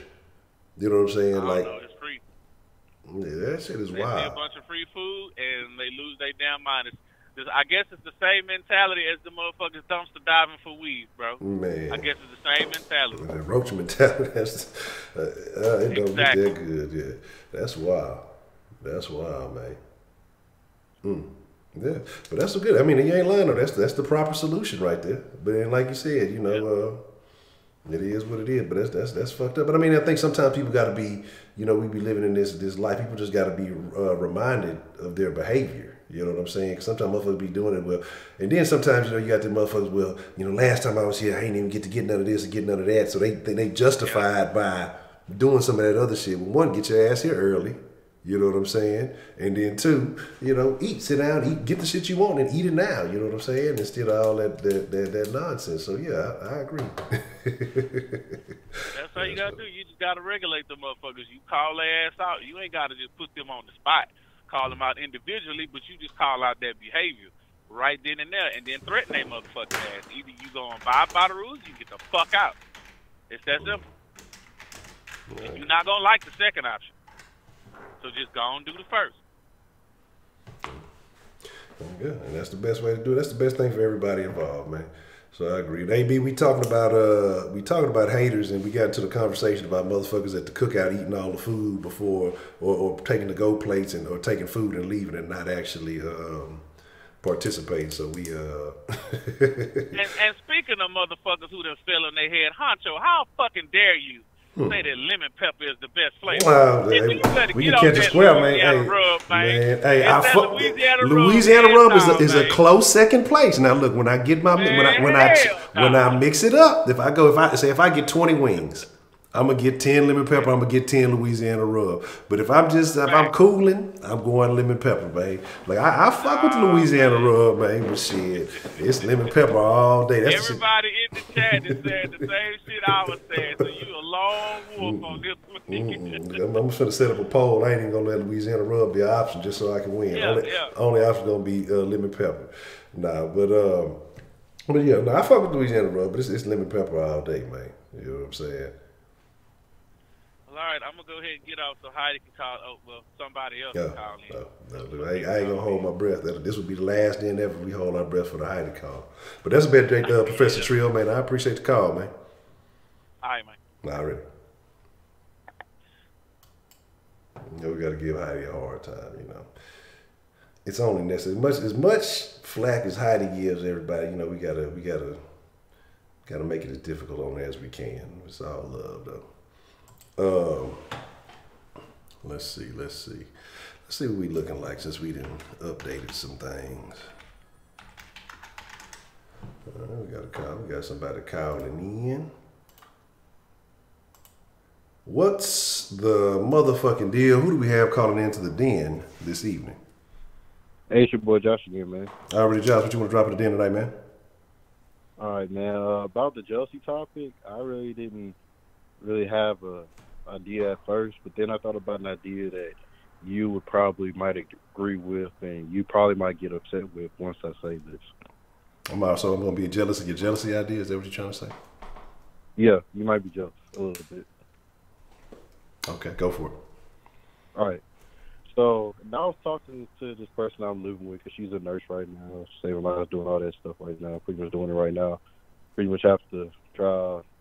She's pretty much staying out there for the weekend and drive back to Houston and everything, all that good stuff. But I guess what I've noticed is, like, how come people, like, we value and we put so much height or pedestal on people that's an entertainment business, let's say sports, music, artistry, stuff like that, and pretty much the regular worker, let's say the worker that saves lives, or motherfucker that keeps lives from being killed and stuff like that, society either looks the other way. And the reason why I say that is my school pretty much locked up the coach that we have right now. And usually with that, I didn't know how contracts usually work, but I guess because usually like what I learned from is, like, usually there's lawyers involved, and everything's pretty much has to be I's dotted and T's crossed stuff, and pretty much all the money gets pretty much guaranteed, whether you win, lose, draw, get fired, everything but quit, So I'm just on that notion of why is that, because I know pretty much to your taste how Cardi B gets paid, and everywhere else, no matter how stupid and crazy she gets, she can motherfucker go around scam motherfuckers and no one gives a fuck, because I guess she's on that status and on that level. So I'm not gonna lie, I'm a little bit jealous about, stuff like that. Okay. Well, where's the part I'm supposed to get mad about? The stuff about, I guess, almost about the car situation, about how people get away with certain stuff, and people in high places that can do whatever they want to do and nothing's gonna happen to them. So I was suggesting that you might get jealous over that. No, my thing is this though. When you pick your profession, or whenever you go into a business or whatever it is that you do, you got to learn the ins and outs. No matter what you do, even if it's not a business, even if it's not a profession, a job, whatever. Anything you do in life, your best bet is to know all the ins and outs so that you can maximize your opportunity. No, I don't ever get mad, Miss Thing. I couldn't tell you. I might have gotten mad one time on a day, and I can't remember. But the thing is, so being a coach, yeah, you're gonna get paid. That is what it is, and especially when you're in a field that has, I won't say you have limited quality talent, and let's say coach. So you got a good one. It's almost like an independent contractor. It's almost like doing a certain deal with a business or whatever. You have to sign that contract, and yeah, you got to get paid. Or otherwise, okay, well, if I'm not getting this, I'm gonna go where I can get better money. Same thing with football players. They get screwed out of some of the contracts they signed, but they chose to do that. Entertainers, their presence alone, the attention that they bring to these venues, and the money that these promoters make off of bringing them in and all of this stuff, like it's all a game, but it's a business game. And so I'm not mad about any of that. Now, the thing I do understand, as far as that we as people give more attention to entertainers, because that's what their job is to do, is to entertain us, to get our minds off of bullshit or things that we probably should be focusing on, as opposed to, like you said, the nurse who's out saving lives and actually doing things that are valuable. And then another thing you have to look at too is the scale at which this person does something on. So if I can go and entertain 100,000 people, then they're gonna break bread with me, a lot of money. But if I'm only saving, a life at a time, and I'm not saying that life isn't important, because saving a life is more important than entertaining 100,000 people.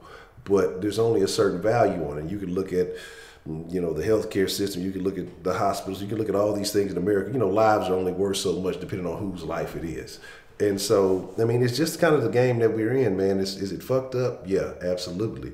But it's just a bad spot to be in. Oh. Said hang up on Josh. Sarah just donated 20. I gotta hang up on you, Josh. Nah, I'm fucking with you, baby. But you can hang up. Because either hanging up or doing that, it really doesn't matter. I just want to put that out there because, in the news, a lot of people got paid. Coach got paid. Stephen A. Loud ass got paid $10 million a year just to do crazy shit. Yeah. For the next God knows how long. So I just want to know your opinion on that. Yeah, like I say, though, it's about the people that you touch. It's about the people you influence, you know. And again, like I say, you know, your namesake rings bell. If there was some superstar nurse and she did this amazing thing, then I'm sure hospitals would be throwing, you know, job offers at her just because of the name and the people who may come to that hospital. I mean, I don't know if it work. You probably won't work on that same level. It's about your skill level and talent. But again, it's how you impact people as a whole. And that's your work. So if you're just kind of low key doing something, but you're doing damn good at it, then that's kind of what you're gonna get paid for. But if you can impact, if you can scale what you do, that's what it's about. If you can scale what you do, then you make more money, and that's what it is. You know what I mean? So it's like if I gotta, like I say, let's take this YouTube thing for example, right? I could do the same videos every night. We talk for 2 hours every night. But say right now, if 30, 40 people listen every night. Cool. Then I'll get a certain level of AdSense. I'm still doing the same job. So you get a certain level of AdSense, whatever. But if this same amount of time that I'm using and somehow 1,000 people started tuning in, I'm not doing anything different. I'm still doing things, but it's the number of people that I'm impacting at any given time, that price rises up significantly. You know what I'm saying? It's not about necessarily the job, but it's just the amount of people that you touch when you do what you do. And so that's just kind of ultimately how the game goes, man. Is it fair? Maybe not quite, but at the same time, maybe so. Yeah, and I'm not. Yeah, and I just wanted to get clear on that because, dude, like, I'm not told just because a dude can go change his life to do what he's doing right now, or I can change my life to do something else that can make me more money. It's not even that the more money, it's just the thought process, what we value, what we don't value. So that's really what I was saying. But I'll hang on, let someone else call in, man. All right, appreciate your call, Josh. All right, man. All right. That's a special emoji for some of you little niggas in the chat. Fuck y'all. I was waiting for it. Honestly, before I got on, I was waiting for, I knew DeMarcus would be the nigga that was going to say something when I came hatless. And I was just waiting. I'm just like, I'm surprised that it took you this long. You got an hour and a half in. I was expecting something in the first 5 to 7 minutes. So, I guess I was wrong. But, so again, like I say, you know, but it's the scale in which you do things. But I want to go back to something. We're talking about, I want to say it was something else that Lee said. Because I was thinking about it, but I don't think I wrote the note down. But basically along the lines of people tripping it in. Oh yeah, probably about having good brothers and people calling in. The thing about the den, and this is what I want to get people to grasp, because some folks were getting emotional last time because people were espousing their beliefs. And shout out to Just Sarah getting the wheels rolling. I'm coming in. I'm taking the socks off, but but you had some people getting emotion and kind of getting in their feelings and things. Last call, and that's not what it's about. You know, getting offended for no reason. Not last call, but you know, last show. The thing about it is understanding why people feel the way they feel about these things. Hold on.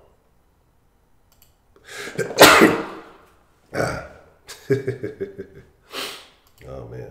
But the thing about it, getting $10 million to say whatever you want to say, or to say crazy stuff that gets basically pre-written for you, and to go to games, do all kind of shit. But the thing is, he built himself up there. Because I remember when Stephen A. used to just be like a little guest that they would bring on to ESPN every now and then. You know what I'm saying? Like, I remember when they would only bring him in when they would talk about Iverson. Like, that would be the only time Stephen A. got brought in, was when they would talk about Iverson. And he was, because Iverson was balling, and then they brought him in. But it's the work that you put in, man. And then his personality started to attract people. So people like, hey, that Stephen A. guy. And now he is where he is, man. And so it is what it is, man. Like, I don't knock anybody. I may not like a person, but again, you don't know the hard work. You don't know what kind of work he puts in to be there. Skip two. Like, we can say, oh, all they do is sit on there for an hour and do this. It's a lot of work that goes on behind the scenes. There's a lot of shit that they have been doing. And it's for the length of time for so long. Oh, and I agree, because they have research assistants, they have all that other stuff to do the work for them. Because how many times has Stephen A. I mean, you got on there and just said some more off the wall shit, but you know, it is what it is. But you know, but it's entertaining. And here's the thing about, especially when you, here's my perspective too, is that, think about it, right? He's getting paid all that money because me and you, we get to sit here and say, hey, you know, fuck Stephen A. Smith. We get to speak on his name. You know what I'm saying? And the fact that we know him can either insult what he says, to agree with what he says, or whatever. He has that impact, and that's why he's getting paid those bucks, man. But that's why he got on, because he started off with Allen Iverson. From what I remember, him was with Allen Iverson. You know what I'm saying? And exactly. Again, exactly. Shannon be saying some off the wall shit, but every now and then Shannon will have a home run moment. Because Shannon be hating on H-Time too on the low. He might have one or two things he'll say to show some love, but rarely. It don't matter if it's football, basketball, whatever. But in every now and then he'll have a solid comment to drop on that. So my thing is, you know, it is what it is.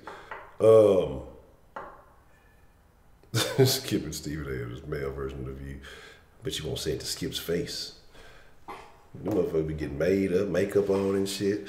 But, you know, like I said, it is what it is, though. But talking about people, you're talking about, you know, having some intelligent brothers. And here's the thing. This is what I love about the Den, man. And whether we agree or disagree, because I know when Prepay the call, and he's like, man, why you be letting these niggas say some of the shit they be saying? Because my thing about the Den is we're all friends, and whether we have different perspectives, whether we agree or disagree, I like people to have the opportunity to put their thoughts out there. And so, even though I may not agree with what's being said, but I want a place where people can put their thoughts out there so you can say, well, this is why this person believes it, but let me tell you why I don't agree with you. And have valid arguments and provide valid reasoning. And then what that does is it exposes people to a different conversation. You know, because it could be, if it was just, I'm only gonna let people talk about one thing, then we'd only have this conversation, we'd become an echo chamber, and people who didn't like the way we're thinking wouldn't fuck with it. But the fact that people from every different angle are given a platform to speak what they want to speak, it allows people to not only speak their piece, but they get to hear the argument against what they feel. You know what I'm saying? And so I think that either helps a person strengthen their beliefs, or it helps them see a little bit of a different side. You know what I mean? So, and I think that's what it is. Yes, I do be in here cooning, you know, because people get all upset about stuff like, here, man, look, you gotta understand. And when you start responding emotionally and can't provide logic as to the way you feel, that should make you want to stop and say, well, why am I thinking like, why can't I come with facts? Why am I getting mad and upset about what's being said, instead of being able to say, well, this is what happened, this is what happened, and this is what happened. You know, as opposed to, look at Lady Lisa been laying low in the cut. I seen her something earlier, say something earlier. But my thing is, I don't ever want it to be 100% in agreement on anything. You know what I'm saying? Cougar Coon Network, CNN. I don't know about how you said it. What did you say you got in school? C. That looks like a C, a C, and an N. And then you talking about CN. What's going on over there, Cougar Coon? But look, you gotta get Heidi when you get a chance. You know, she always thinking, motherfucker. You gotta make sure. But my thing is this though. You know, lady, what you talking about? Speaking of facts. Lady was over there talking about putting fingers in people's butt the other day. But yeah, when you catch Heidi slipping, you got to run with it. But my thing about this is, you know, and that's why I fuck with y'all, man, because I think lesser people, and this is not to be insulting of anybody, some people just, you know, can't handle it. But the variety of personalities that we have that call in, the variety of mentalities that fuck with this show, it's amazing because there's so many different people from different perspectives, international things. And again, people who may not interact with groups like this in everyday life, but the fact that we all come together and we are.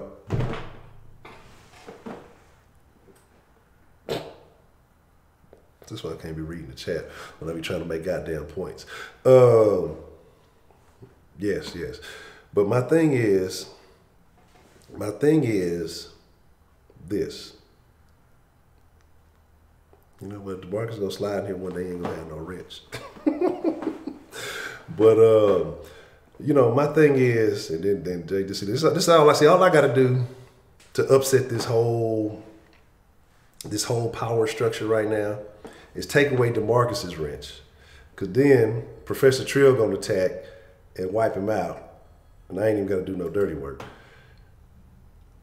What's the motherfucking deal, man? Who do we have calling into the den this evening? So, Honcho, it's AB. AB, what's the motherfucking deal, man? Always good to hear from you. What would you like to drop in the den this evening, man? No, man, I didn't get to put too much conversation on the last show, like last time. One of the things about where we are as far as like individuals, right? We live this life. Typically, we're raised by our parents or whoever your guardian is, right? They put a set of beliefs into you to think that you're gonna feel like, or at least that they feel like is gonna be the best way for you to grow up, the best way that they know how. As you get to a certain age or get to a certain point in your life, you start to develop your own opinions and you start to see your own truth, right? Yeah.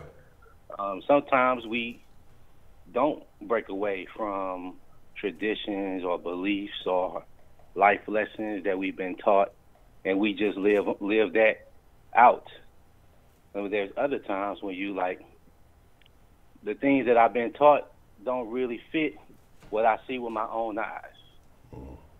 Or the things that I'm being taught, you know, throughout school, through college, through life lessons, hard knocks, however you want to call it, these things don't seem to fit the narrative that I've been fed, that this is how life's supposed to play out, right?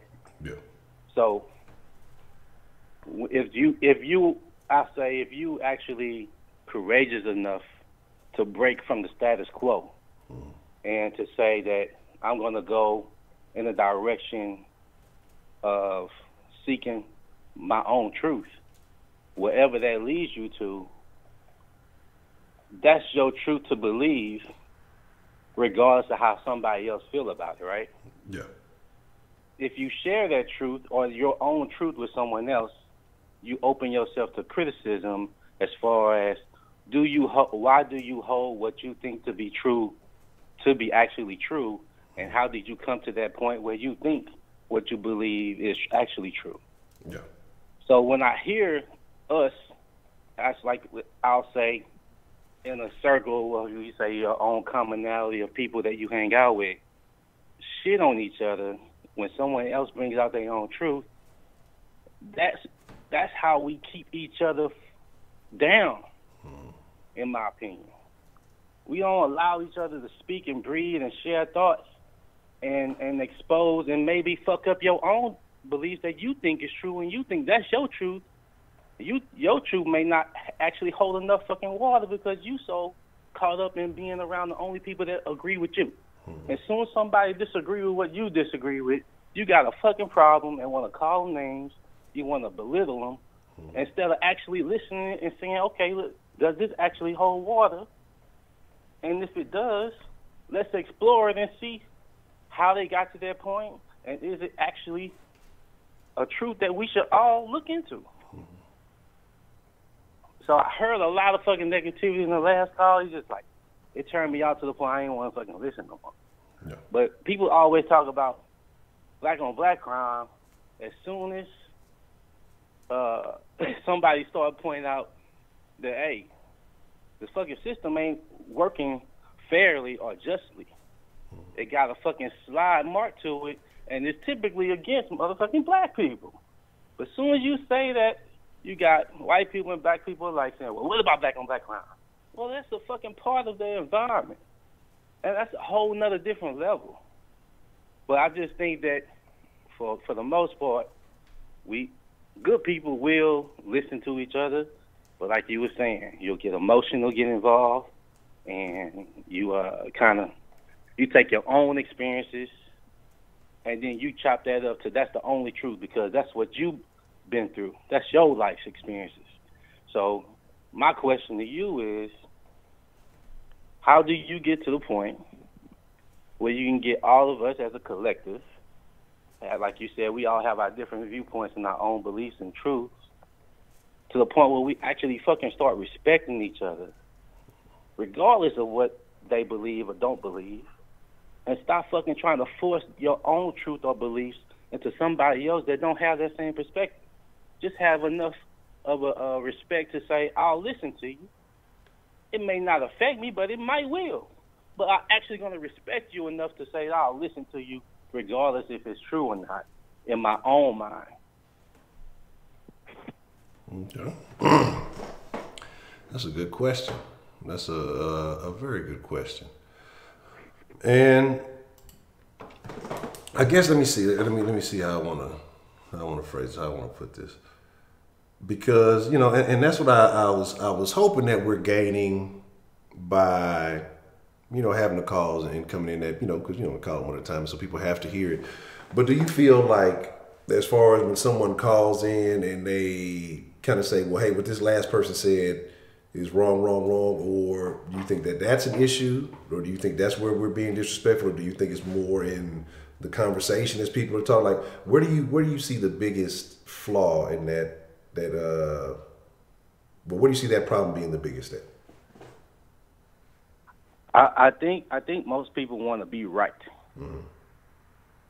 instead of actually saying that I'm open to a different idea or a different perspective. I've been that way before. You know what I'm saying? I've been closed-minded. I've been an antagonist. I've been and so I can see it, and I'll be like, damn, man, that shit's ugly. You know what I'm saying? That's not. I'm not gonna never learn anything by being that way. So when you can recognize some faults that you had your own, you can kind of recognize it when you see it. You're like, damn, I'm glad I'm not that way anymore.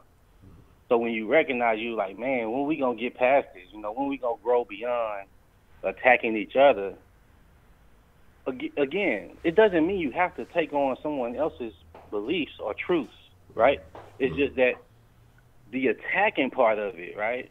Like one of the things that I hate to hear when I hear anything like on social media, when I say, well, Black Twitter went off, right? Automatically, do you think Black Twitter is uplifting anybody when you hear that term? Or you know Black Twitter is going the fuck off on people? Yeah. And making fun of people and putting people down or looking or exposing their faults, but never turning that mirror on themselves. That's why I think we're going in the wrong direction. I think we can, like, when we see other coaches, and we don't see that shit. We only see us do that shit. We turn on ourselves quicker than the other motherfuckers turn on us. So it's like, damn, I want to be for my people, but I don't even trust my people. My people will fuck me up if I disagree with them, or if I don't have the same mindset as they have right now. So it's real easy for you to just jump in the group, have a group think, and just shit on people while they're getting shitted on, instead of actually helping them out. It's like, hey, man, look, let me pull you to the side. Let me talk to you. Talk to me about what you just said, and let's discuss this and see if this is something that you should be actually saying in public, or if you're just repeating what you heard somebody else say, and you thought that shit sounded good, so you out here trying to repeat it without actually diving into and see what it actually is, what you're saying is real, right? That's where I think we'll be becoming a little bit more of growth will come in, where we actually start extending hands. You remember, I'm in the industry right now in ironworking, right? Yeah. And it's been the dominant white industry. Yeah.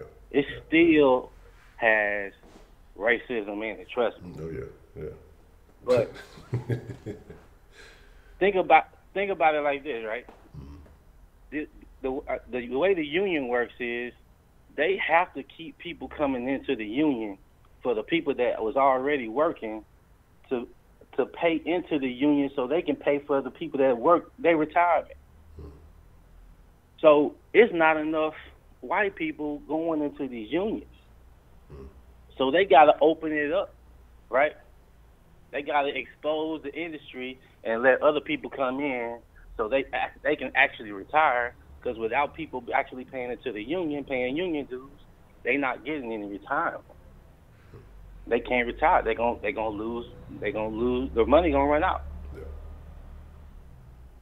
They see that there's a problem. They can be closed off and say, well, we're not gonna let nobody else into it because we're gonna keep it this way.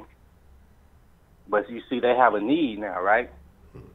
They have a need, so it don't matter where the money coming from. They don't care if it's coming from a brown, yellow, purple, orange. You know what I'm saying? They don't care where the money coming from as long as they get their money. Yeah. That's what I'm saying. We don't think big term. We don't look at the long scheme of things when we talk about us. We tend to think about the right now and what's affecting me today. Mm-hmm. Until we become a one mind to go beyond today and tomorrow, we ain't gonna never be able to progress. And we're gonna always be individual progression. You're gonna see 1, 2, 3 people actually being successful in the global scheme of things, and what you can point to, see, you can do it. They did it, but yeah, they did it on their own. We're gonna actually be able to do it together, like we see other people. This gonna be the last topic because I know I way over talk. There's coaches that I've been exposed to, and it don't matter which one, they all do the same thing except us. Yeah. They will, instead of kicking their kid out at 18 years old, they will say, you will not leave until you, as a woman, you will not leave until you get married. Yeah. No matter what age that is. So we all live in the house. You come in. We have group economics. We all still work.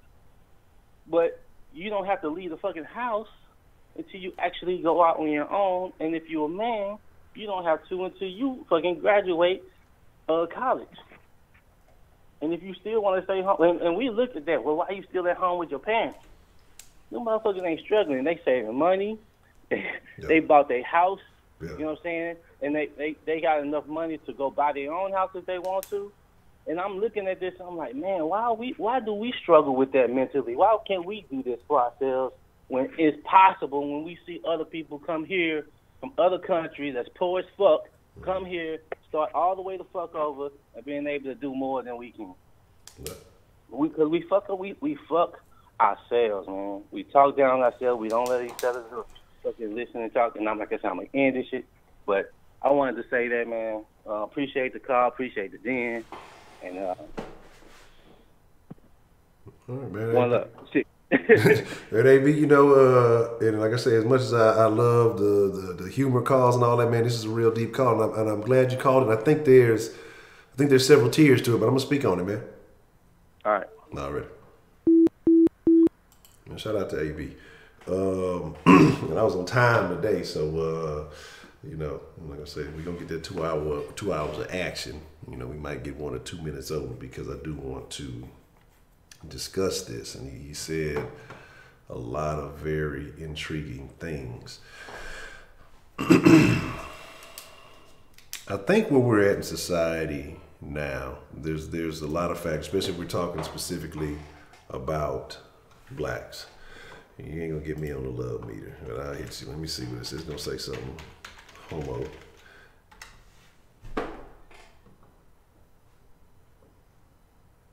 Oh, hold up. I got more love than that. See, love meter broken. I think it's a lot of,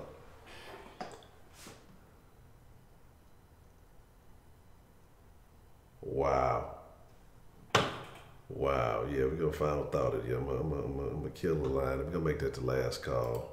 But Jay Dizzle just sent something, and man, if that ain't, they will use this as the final thought, and then I'll speak on some of these things. But man, this is brilliant. It's brilliant. It says the customer today told me, if you raise your children, you can spoil your grandkids. But if you spoil your children, you'll have to raise your grandkids. I think he found a secret to life because everything makes sense now. Man, look, Jack.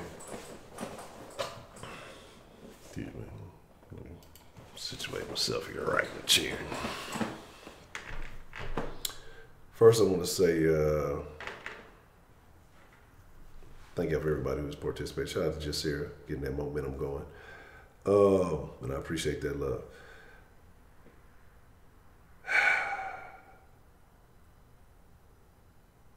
But what AB said, I'm going to speak on that for a few, and then kind of address that last text. And here's the deal, and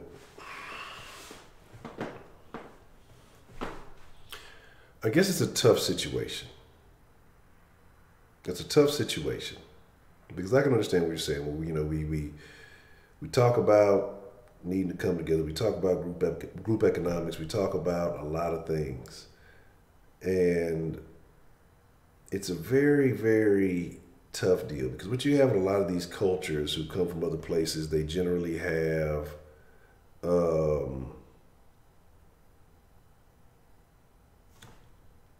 set of beliefs where they come from. Particular Asian countries, whatever particular, say turn the volume up just a little bit. Give me just a second. Let me see something. I wonder why it is a little bit lower here. Let me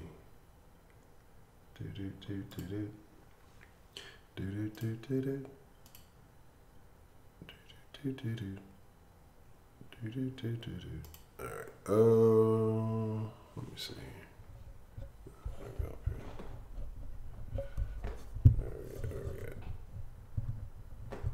All right, maybe that should be a little bit better. All right.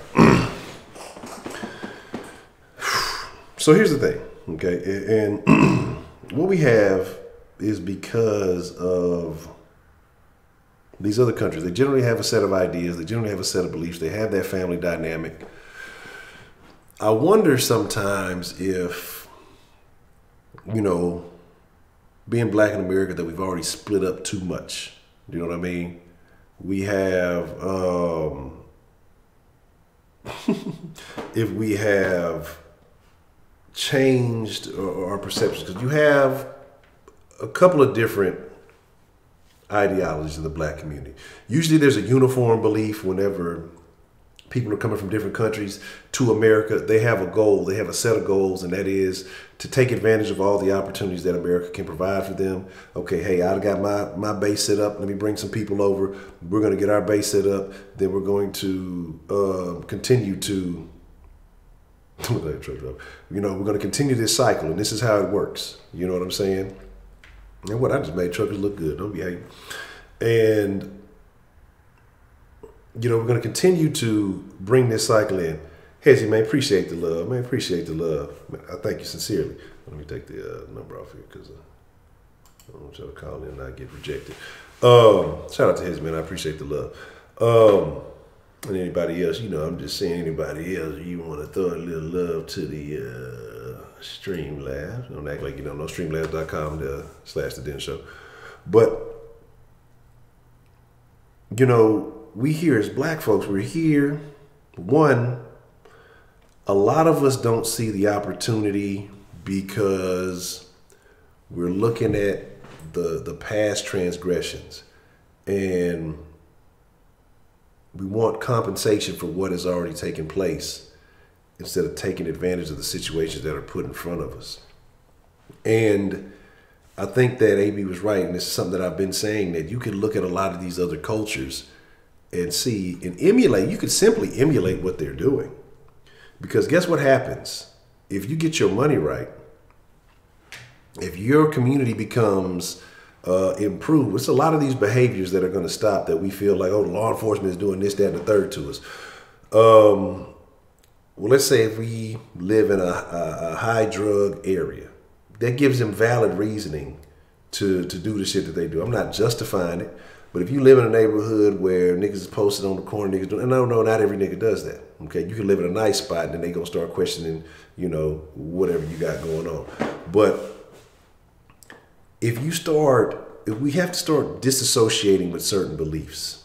Okay, there's certain stigmas and certain things that we celebrate, that we promote, and I think this is the start. Whether we agree on how we have to go about finding success or disagree, I think there's certain behaviors and certain things that we glorify we have to get away from, because we promote all the negatives, we encourage all the negatives.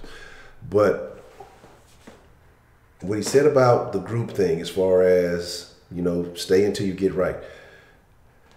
You got a lot of motherfuckers barely making it out of high school. The ones that do go to high school, that's the goal. You know, a lot of motherfuckers don't have college as a plan. And I'm not saying that college has to be the plan. You know, trade schools are a very valid solution to getting right. And so why not say, okay, well, you can stay home till you get a trade, stack your little money up, you know, and then so you can do something nice with yourself. You can, you know, hey, you know, you pay a couple of bills here, you get you a job, you pay some bills around the house, so that way it makes it a little bit easier on your mom or your parents or whoever you with, because we all got different situations. But then you save your money too. But part of that comes with having to get this disconnect from the materialistic stuff. We have to educate more, so we need better financial literacy. I think there's a lot of things that come with it that we don't comprehend. And if we don't have these things and we don't encourage these things, well, it's going to be a problem. But then you have a lot of people nowadays who are anti-capitalism. And I don't think people understand that without capitalism, you don't come up. You know what I'm saying? It doesn't happen. You know, you got a lot of people, and there's a lot of black folks too, and this is where we're going to definitely have to, they want to buy into socialism. Well, it sounds good. Socialism sounds great if you don't have anything. Because, hey, well, everybody at the top, they got it all. They need to break bread with us because I exist. I need what they need too, because I exist. I want it too. That sounds really good, right? But if you live at the top and you done bust your ass, you done worked hard to get your family in the position they in, and you know, doing this, that, and the third, but till they start taking everything that you got to split it up, to disperse evenly amongst everybody, then that shit don't sound too good to you. The people who work hard for stuff, socialism sounds like shit, you know, because they want the nice things. They worked hard to get the nice things. And no, shit, you got all the money. Heidi, come on to America and bring that socialism with you so we can figure this thing out, right? But,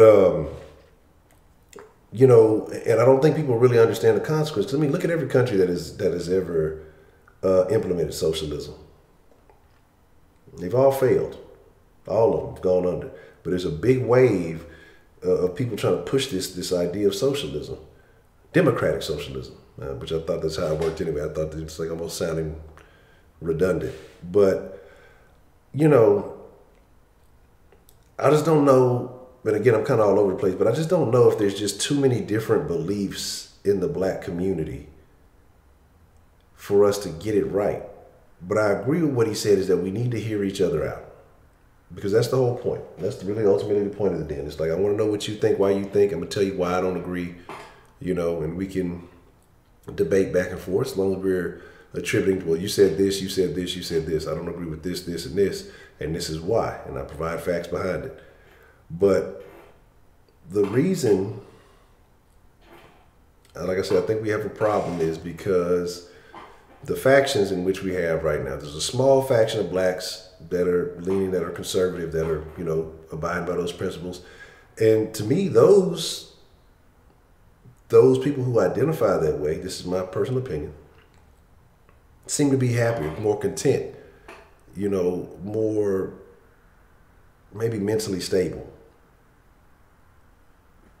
And hear me out. I'm not saying just because you're you know, liberal or you're a Democrat that you're not mentally stable.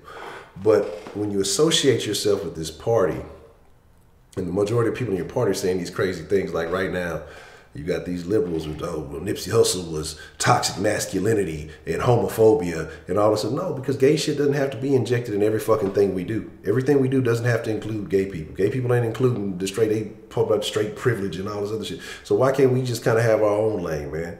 But again, toxic masculinity and all this other shit. But we're okay with this. I can't side with that.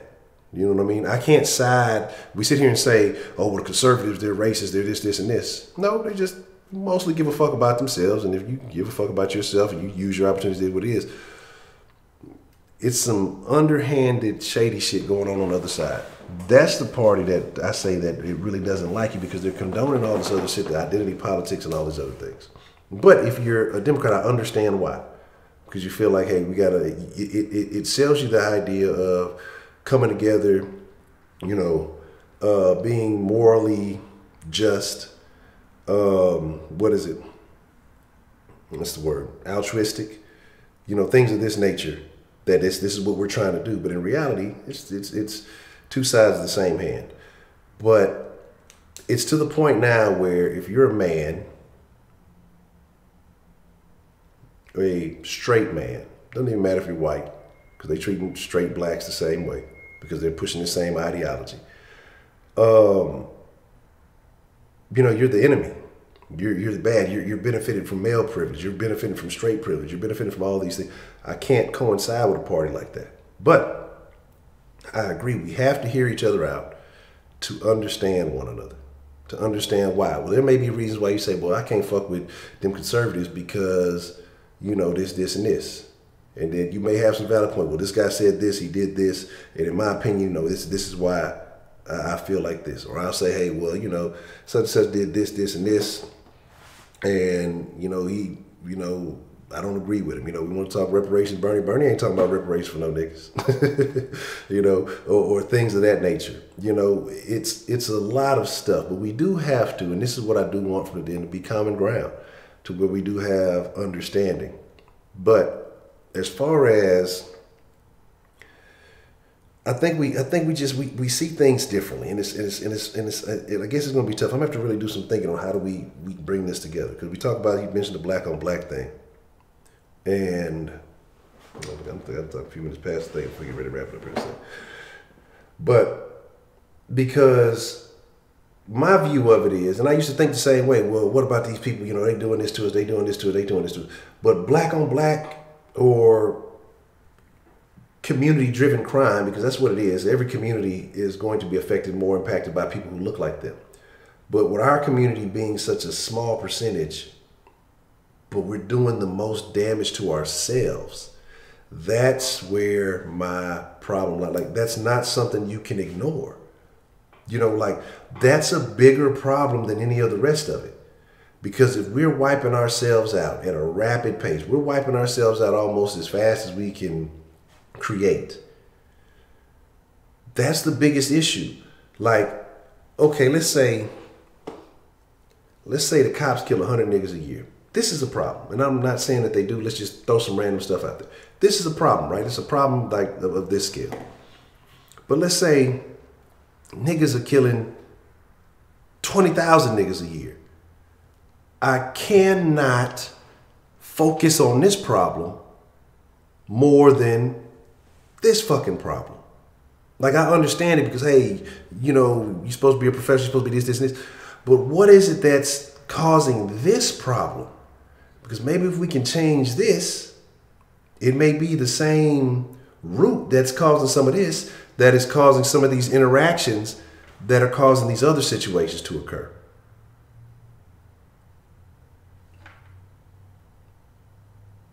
I just think it's a lot of stuff. And again, because I'm trying not to be, I try not to lean. I'm trying to be, but I guess my mind keeps going that way because, again, like I said, I used to be on the super pro-black train. I used to be, hey, you know, all these cops, they dirty motherfuckers, this, and this. But I started seeing things, and like you said, seeing it through your own eyes. And so I guess I have to work on that myself to try not to be, you know, necessarily guiding the conversation one way or another, unless I interject and say, well, this is my opinion. But we have this group that said, hey, well, fuck black on black crime. Why? Because that's a huge issue. How do we say fuck that? How do we ignore that? When, like I mentioned the other day, almost anybody you know, if you've come from lower income, if you know niggas from lower income, you know somebody who has killed someone they knew. You probably, if you went to a primarily black high school, shit, even if you didn't, you know a nigga that's either killed somebody in your hood coming up or your high school or whatever. And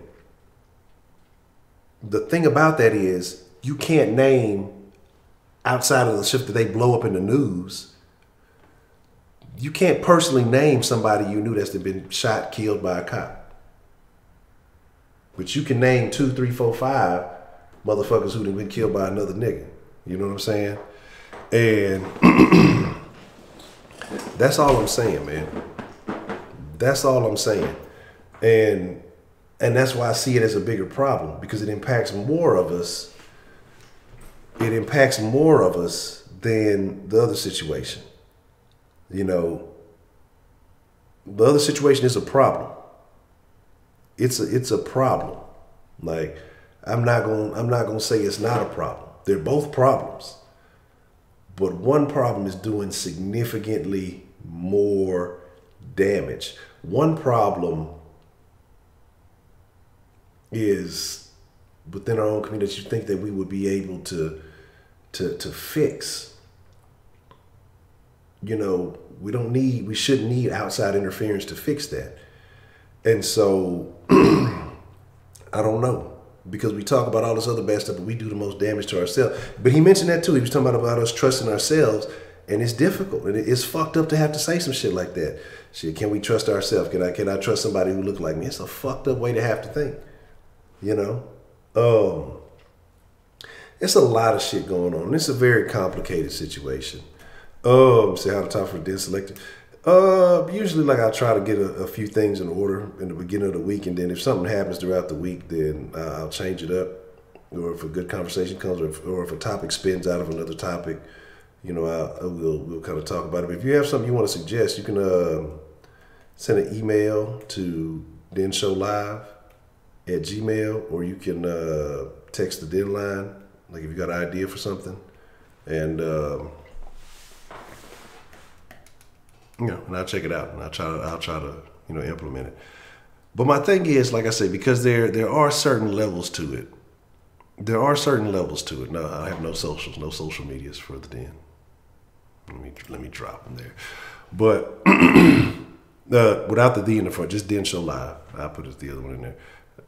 But all it takes is one hater, because we've gotten away from the conversation about haters. But all it takes is one hater to fuck everything up. But all I'm saying is, I understand about what he's saying about us being able to see the perspective, because ultimately, I feel like the majority of us want the same thing. We see different solutions as how to get there. But some of us, we're blaming one thing to be in the problem, while others are blaming another thing to be the bigger problem. When they're all problems. And I guess that's part of it, is where we put our focus. You know, yeah, where you can contact, like, so you can either text it in line, or there it is right there, Den Show Live at Gmail. And so I think it's where we put our focus, man. And I think just with differing beliefs, we just have different focuses, forward focuses. No, but ultimately, I think that's going to be a problem until we figure it out. Because that's why I say I had an issue with the, like, the pro-black movement. Because you go look at a lot of the pro-black leaders, speakers, and this is what I'm saying, right? And I'm going to wind it down on this. The leaders, the speakers, all these people, even your Tariqs, even your whoever else is that are, you know, saying they pro-black, all these, what is it, Phil Valentine and some of these other people. You folks will finish it with more drink. But all these people who said, you know, they focus on the problem. How did Nipsey recognize there was a problem and then start creating solutions? and probably half the time these people have been preaching they message that they've been preaching for the longest time. They got people, look, don't let them fool you. They got money. They got a lot of backing. There's a lot of people that have faith in what they do. Tariq got a lot of money coming in from that Hidden Color shit. A lot of these other motherfuckers got a lot of money coming in from a lot of these things. But why weren't they able to make some of these same moves? You know, they're at every situation that looks negative, or they're at every, like, they're reactive and not proactive. And that's my problem. And that's why I started looking at it as like, how these motherfuckers been talking about this shit for 5-10 years and ain't nothing been done. You look at all of them. What happened to old buddy who was supposed to do the school? I used to like Umar too, because Umar used to say some shit that I could agree with.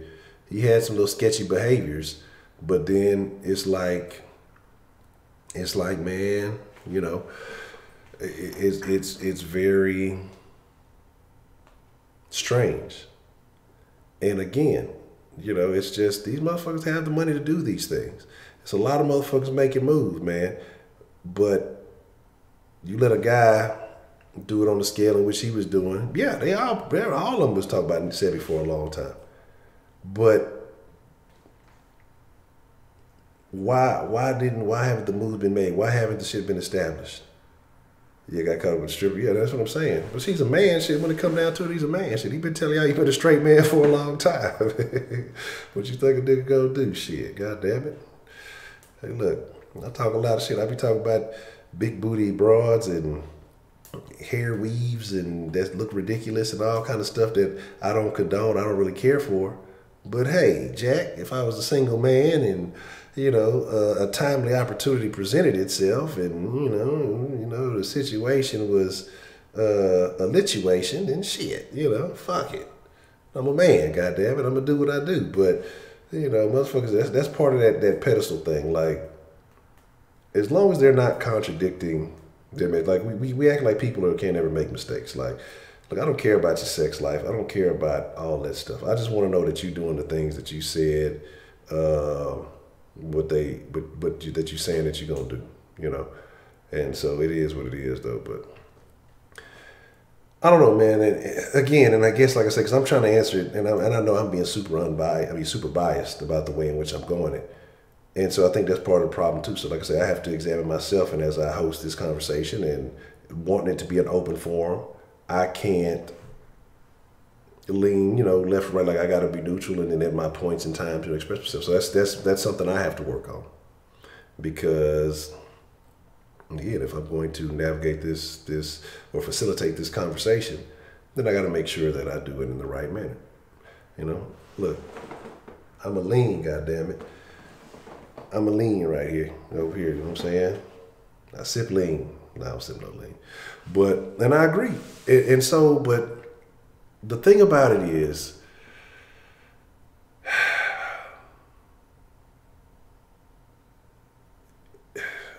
and I fucking hate to say it, because like I say, I listen to the calls that come in, and even when people have differing opinions, I think a lot of it is of the same ilk. We just see different ways to go about doing it. But at some point, some part, there has to be a separation.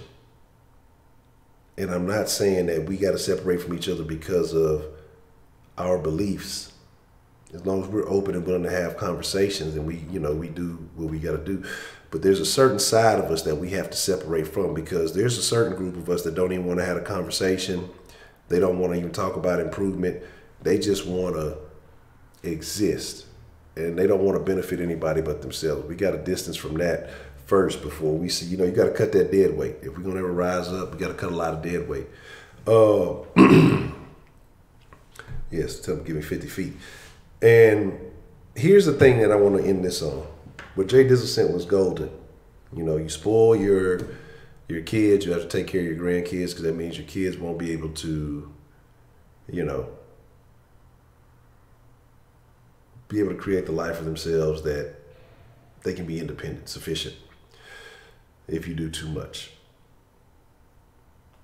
But another thing I heard today, and this is the last thing I'm saying, I promise. Honcho's fucking wrapping it up. Took another fucking 30 minutes. Getting away from whatever you believe, whatever you support, whatever whatever you feel. We'll end it on a positive, something we can all agree on. Whether it's me, whether it's whatever you do, and I appreciate all the love y'all do show to me. And like I say, shout out to everybody who showed love this evening. 335, Hezzy, Jay Dizzle, Broderick. And if I forgot you, I apologize. But I appreciate y'all showing love and support, and everybody who has been supported just continuously throughout this whole process. But Boosie said something today, man. I don't know if it was today, but the video got posted today. And he was saying, you know, what's super fucked up is, you know, your homeboy will be out there trying to sell his CD. You know, trying to push his mixtape. He'll be at the club, the store, mall, or whatever. And he'll be like, hey, man, you know, $10, man, let me get the CD. You won't buy that bitch. You won't support him. You won't fuck with him. But let that motherfucker get knocked off, and it's a wave behind that. You'll go buy that RIP shirt. You'll buy that $20 RIP shirt, but you wouldn't support him and buy that $10 CD to help that man come up. Why are we like this? Why is this the shit that we do? Like, I have a real feeling that motherfuckers, especially like funerals, I don't even know if I want to go to another funeral. Motherfuckers be going to funerals just to make sure that a motherfucker dead. They don't care. Motherfuckers, they be going to make sure this motherfucker, let me put their finger, like say, put the finger under those, make sure their ass ain't breathing no more. If you got somebody who's doing something, yeah, or $5, exactly, just or $5 for the deer, goddamn. All I'm saying is, you know, yeah, they'll hit you with the RIP real quick.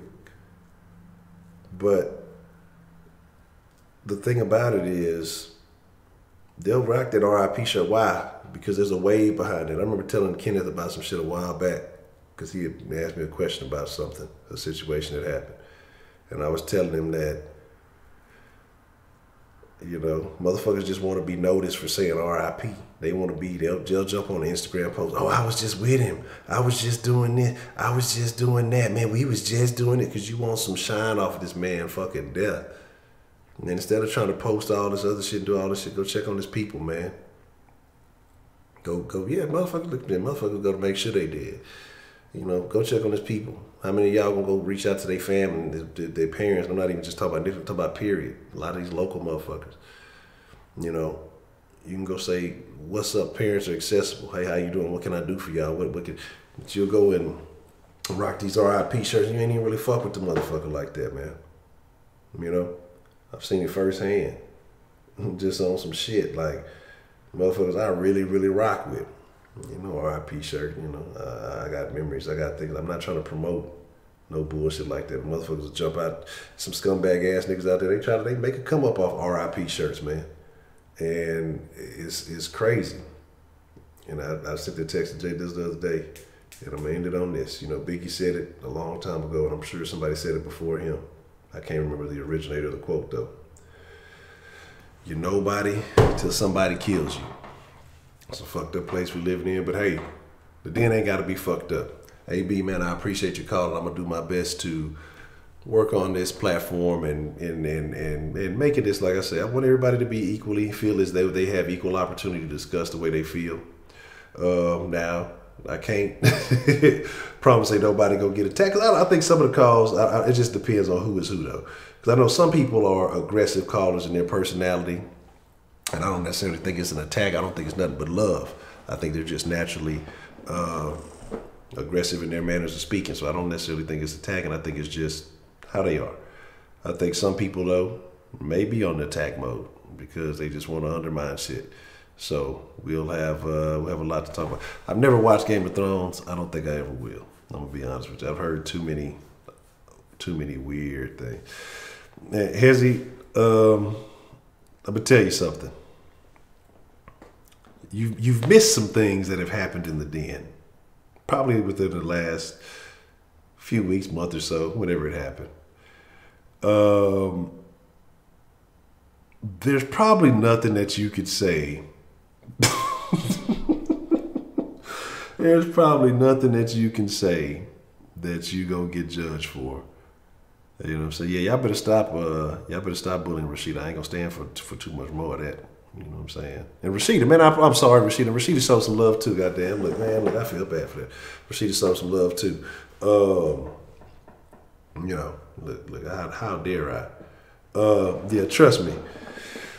There's nothing that you can say that hasn't been said, insinuated, whether in the chat or on the stream, that trust me. I'm just saying your name. I'm just saying your name.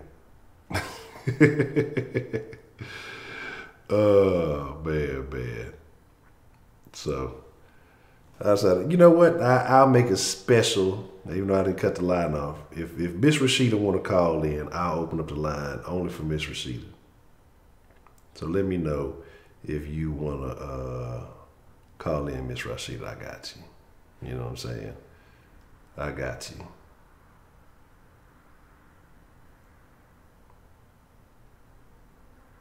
Let's see. You know what I'm saying? Look, you gotta let me know soon. Okay, bye. Let me boot it up. You know, I'm gonna give Miss Rashida her time. I'm gonna take a call. See, I can't be fucking with y'all. I'll be telling y'all I ain't gonna fuck with y'all. I done cut the line off. I done brought it back.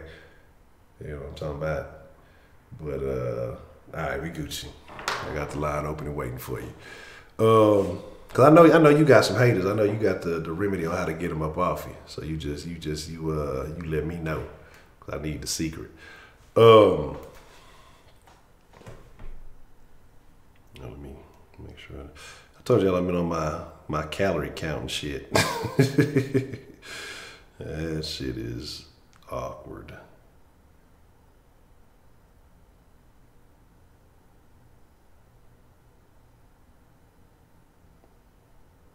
Man.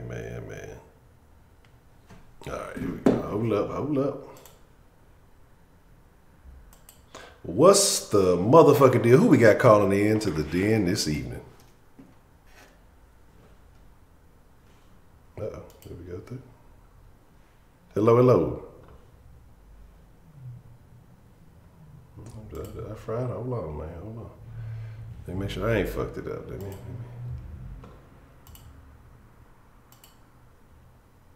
Hold on, player. Do. Hello. Miss Rashida, you there? I don't know what audio ain't coming through the phone, so it's answered. Testing. Uno, dos, tres. Cuatro, cinco, seis. Okay. Yeah. Oh, call right back. We gonna get it right, cause I don't know why it ain't going through.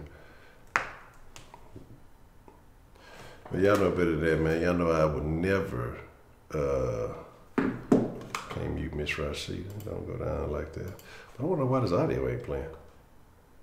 What's the motherfucking deal? Who we got calling into the den this evening? Hold on a second. I don't know if to. Give me 1 second. Let me see what's going on. Oh, that's why. Okay, hello. Hello? Okay, there we go. Yeah, I don't know what the fuck. This motherfucker went to some settings I ain't never even used before. All right, there we go. Okay. It's my fault. Players fuck up. See, I was doing good today, goddamn it. I almost made it through without having to fuck up. But you know, hey, players fuck up. It is what it is. What would you like to drop in the den this evening, Miss Rashida? First thing I want to say is that I do get bullied in the den, but I handled it. Okay. But, hey, Broderick, how you doing? Yeah, I'm reading the chat. I'm reading the chat. So y'all, I don't say what y'all got to say, because I'm here. So how do you? What's your suggestion? How do you handle haters? Hold on, let's say that. Let me say something to Dr. Harry. Last time we talked, I told you not to say nothing else to me, so don't say nothing else to me. Thanks. Okay. Yeah. I forgot to block and delete you. I have to do that again today. Well, I don't really deal with haters. If I know you're a hater, I don't listen to you. I leave you alone. Don't nobody got time for that. I don't see haters as motivators. I just see them as a problem. Okay, so you say you don't see them as motivators, they just the problem. So you do your best to avoid interacting with haters. Exactly. I think that's the best for anybody. I mean, what can they really do for you but bring negativity? I agree. Because the thing is, and it ain't always got to be to the extreme like that, but a hater, sometimes motherfuckers get so blinded by hate, they'll do some of the most irrational things. It could be a hater on your job, it could be a hater in your family, and just because they hate you, they have no problem lying on you, they have no problem trying to set you up, they have no problem doing it just because they're blinded by their own issues, whatever it may be. And so, have you ever had a situation where somebody did something like that to you? I can't really say that I have. I mean, I try to keep things cool, and operate on the positive side. I don't try to do all the negative stuff, except on my stuff. And let me say one more thing to Giles, whatever the hell your name is. You can't troll me, but that's what I do. Okay? Thank you. You can't troll the troll, baby, so you might as well find something else to do. Just steady want to get my attention. You must don't have nothing to do. Why don't you go to sleep? Josh got a flag football game. He got to go real. Hey, who set the line set for 15 minutes? Somebody said you set that line for 15 minutes. Just don't cut off on you. I told you that's how they do me. Every time I get on the phone, they bother. See, I can't believe it. I can't believe that y'all would engage in this kind of behavior with Miss Rashida, knowing that she does nothing but pours her heart out to share with the den, her perspectives, her points of view, and y'all would treat this nice young lady in this manner, and it upsets me. I thought that we had better moral character than that in the den. Exactly. I come in the den and I'm very nice, respectful to everybody. Y'all some degenerates. I can't believe it. Man, Marcus, you don't love me. Stop playing. You just talking about me the other day. You don't love me. And then where was you at? You was gone for like 30 minutes. He was over there pulling the head man. It ain't pushing no 10 minutes, Broderick. You just telling me a lie. Oh, man. So, you better go get in the bed with your wife so she come find out you on the den, in the den. Don't get yourself in trouble. So do you think there's a difference between, jealousy and envy? And what fuels these things? What do you think that is? I think the jealousy is something about that person that you want. And envy is more like, oh, they got it, I want it. Have you ever found yourself in that position being envious or jealous of somebody else? No, because I'm going to try to find out how they got it.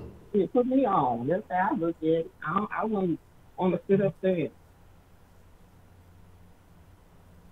Oh, man. Interesting. So if somebody... Yeah, that's how I've always been. I just want them to help me get on. Shit, I ain't got to be jealous of you. What that's going to do for me? Being jealous of somebody that's successful don't do nothing for you. Interesting. So what about... What's a chance salad? Chocolate. It's like Spanish for sandal. Oh, use words people know. I don't know it. So, like, what do you think about women who, like, are envious or jealous of other women? Like, because I've seen certain things with, certain women in relationships, or I've seen, motherfuckers hating on singles and hating on, those who, and vice versa. I've seen women in relationships mad at the single women because they think the single women limit it up, and then single women be mad at the women in the relationship. Everybody's just mad.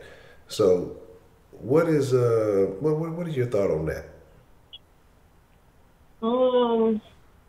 I just really don't understand.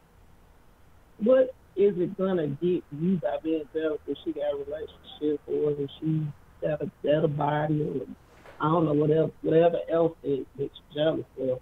What does it get you? You know what I'm saying? Like you can get a relationship, you can work on yourself. So why do you have to be jealous of somebody else? It's always gonna be somebody that looks better than you, that's thinner, whatever. So what's the point? You better love who you are and work on it. So, true or false? You were jealous of those ladies in the picture at the Cardi B concert? No, I feel sorry for them. They crazy. They was out there leaning, blunt or something. I don't know why. But see, Michael, they don't have to lie to themselves about who they are. They can be what they want to be. You can work on yourself. You don't have to be jealous of nobody. For what? But do you think that's a weakness in human beings? Because there's a lot of jealousy out there. I mean, it's a lot of envy. But everybody, I won't say everybody, but the majority of people have the same opportunity to, like you said, improve themselves. But it might just be easier to hate on somebody. But I was thinking about that the other day, like when it comes to that Nipsey and that guy that killed him.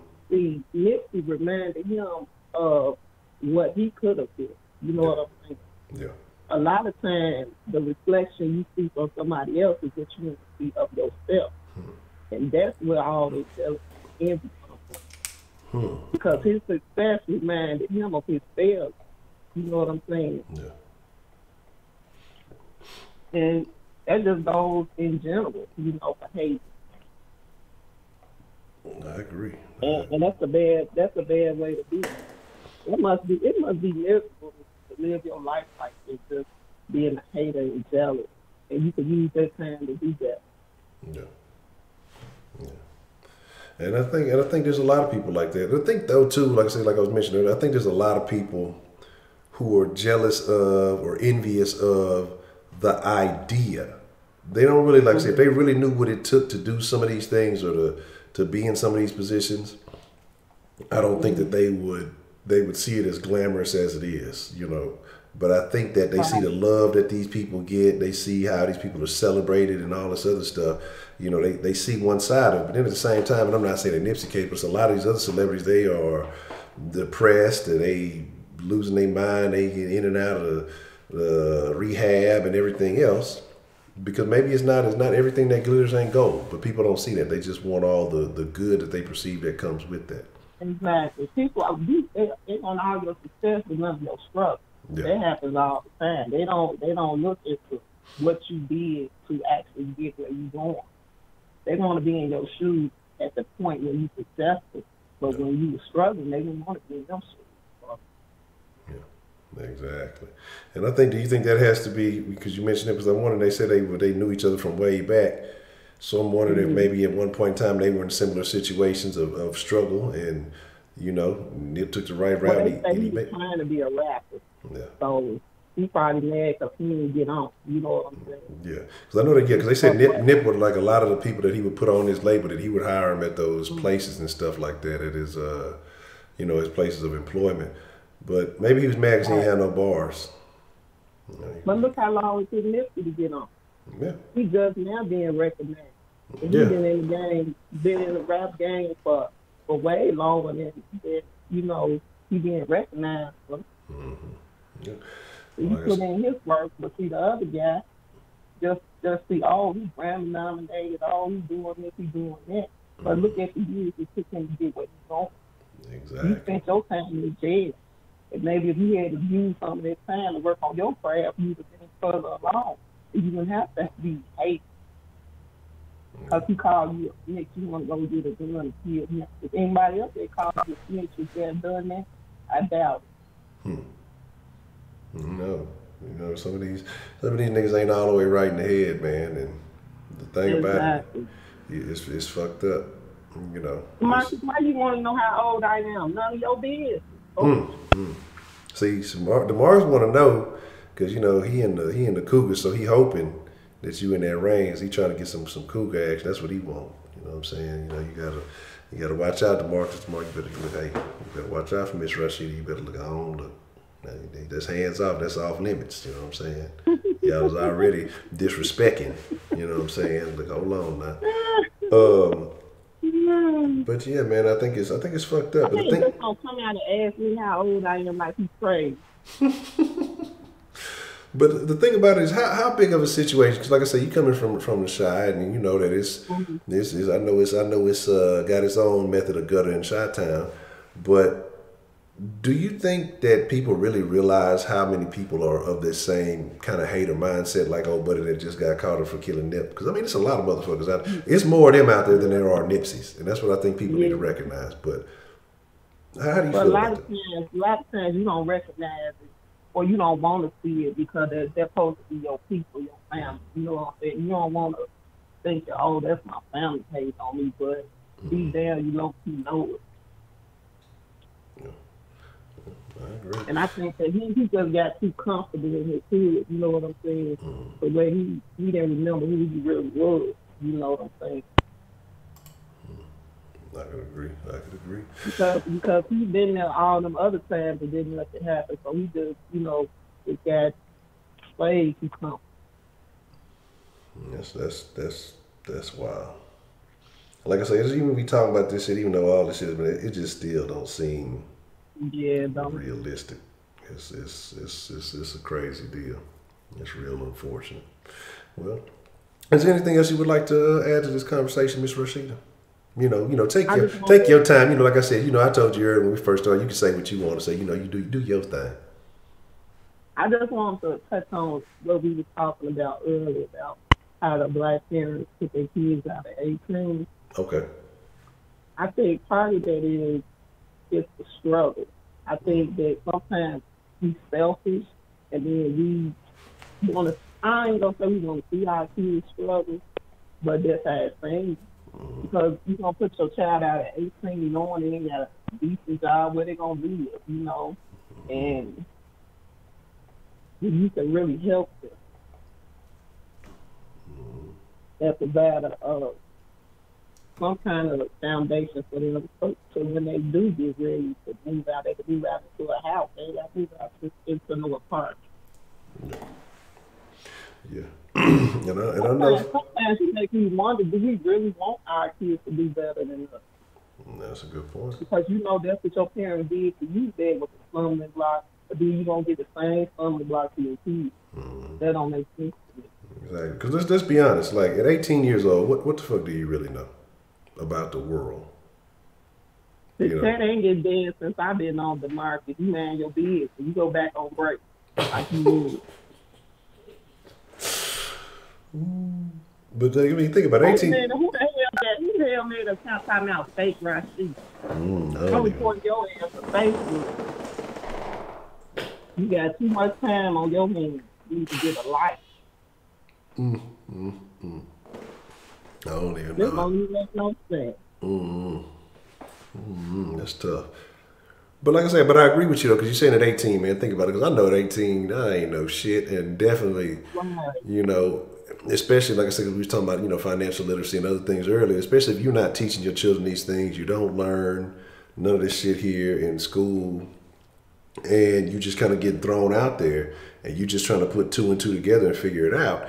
And I think that's another reason you have a lot of young situations with young kids having kids or young adults having kids instead of really going because they looking for a part, somebody to help them navigate through this difficult phase, and then you end up finding a little part of y'all think y'all being grown, y'all being adults, and y'all end up having kids young, and then again that process starts.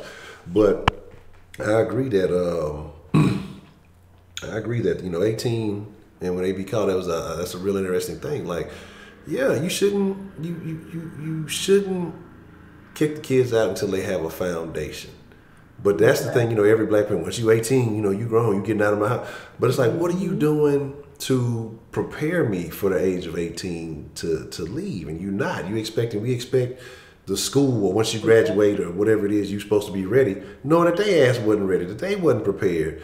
And ain't nothing changed. And like you said, so yeah, we kicking each other out, or we kicking the kids out, treating them like adults when they nowhere near ready or in that position. We're not teaching them things while they were there that they need to know.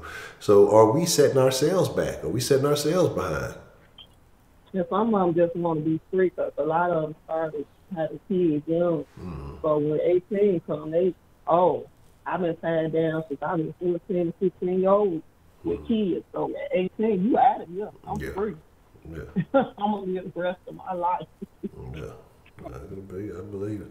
That's a very interesting topic. I think we may have to have like that might be a topic soon. We may need to discuss that whole conversation. They is cutting up in this chat. I'm finna get off the phone, y'all.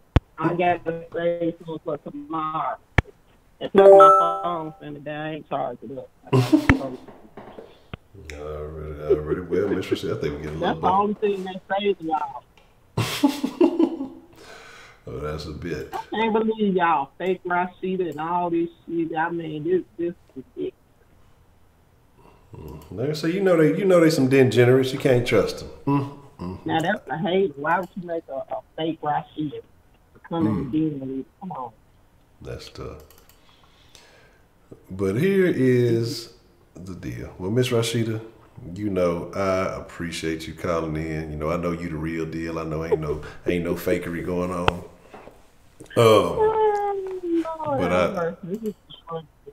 But I thank you for calling in as always. And again, like I said, we're gonna have to spend some time. I think I may make that a topic real soon, talking about that you know, kicking out at 18. I think that's something to discuss. Yeah, I wonder how long they're gonna do this, because they only did 15 minutes. They said I'm cut on. Y'all rude. Y'all supposed to be some gentlemen in the chat. They so rude. You got a lot of rude ass people in the dude. Y'all supposed to be some gentlemen. I can't trust y'all. And DeMarcus, I'm gonna take that ring and get your ass up fast and head. Watch. Non-violence. No, I can't stop none of that. Well, that's the bit, Miss Rashida. I appreciate you calling in. All right, no problem. Take care. You too. Have a good night. You too. All right. So, on that note, we are going to block to delete the fake Rashida. Yeah. That's what I'm talking about. Brandon got the moves.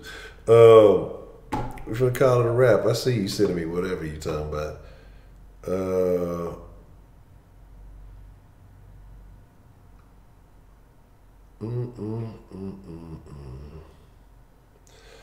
so he's spitting facts. Yeah, he's spitting facts. Ain't nothing that he said was false. That's all true. That's why Texas didn't want U of H to get into the Big 12. But with that being said, I appreciate y'all. Thank y'all for joining me this evening. We're gonna go ahead and wind it down. I ain't gonna lie. I'm not finna go to sleep. I'm finna go. Got the fucking what's that shit? Assassin's Creed Odyssey on a real good deal. So I'm gonna go play that for a little bit. I almost thought about bringing y'all some Mixer Crew action. I might, who knows? Not tonight though. Maybe this weekend. I might pull out the Mixer Crew this weekend. We'll see. It's been a minute. Baker man, I don't know if you're still in here or not, but if he is, man, hit me up. If not, I'll chop it up with you tomorrow. I mean, y'all don't want to see me. I'm the king of Dead by Daylight. Like, that's like the one game I was good at. Everything else is sketchy at best. You know what I'm saying? But Dead by Daylight, that's the only one I was actually consistent in having success in. The rest of that shit, it's all entertainment. That and Human Fall Flat. With Human Fall Flat, we could never get the motherfucker. Nah, fuck that Survivor shit. I'm a killer. I'm a cold-hearted killer. It's in my heart. You know, shit, I played as Survivor one time, didn't I, on stream? It was like the worst fucking 30 seconds of my life. But that's the bet, man. I appreciate y'all. With that being said, y'all be cool like y'all be cool. Y'all ain't got to go home, but I got to get the fuck up out of here. I'm out.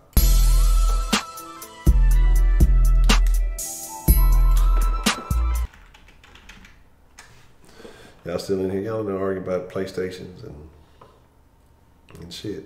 We all know Xbox is the best. And on that note,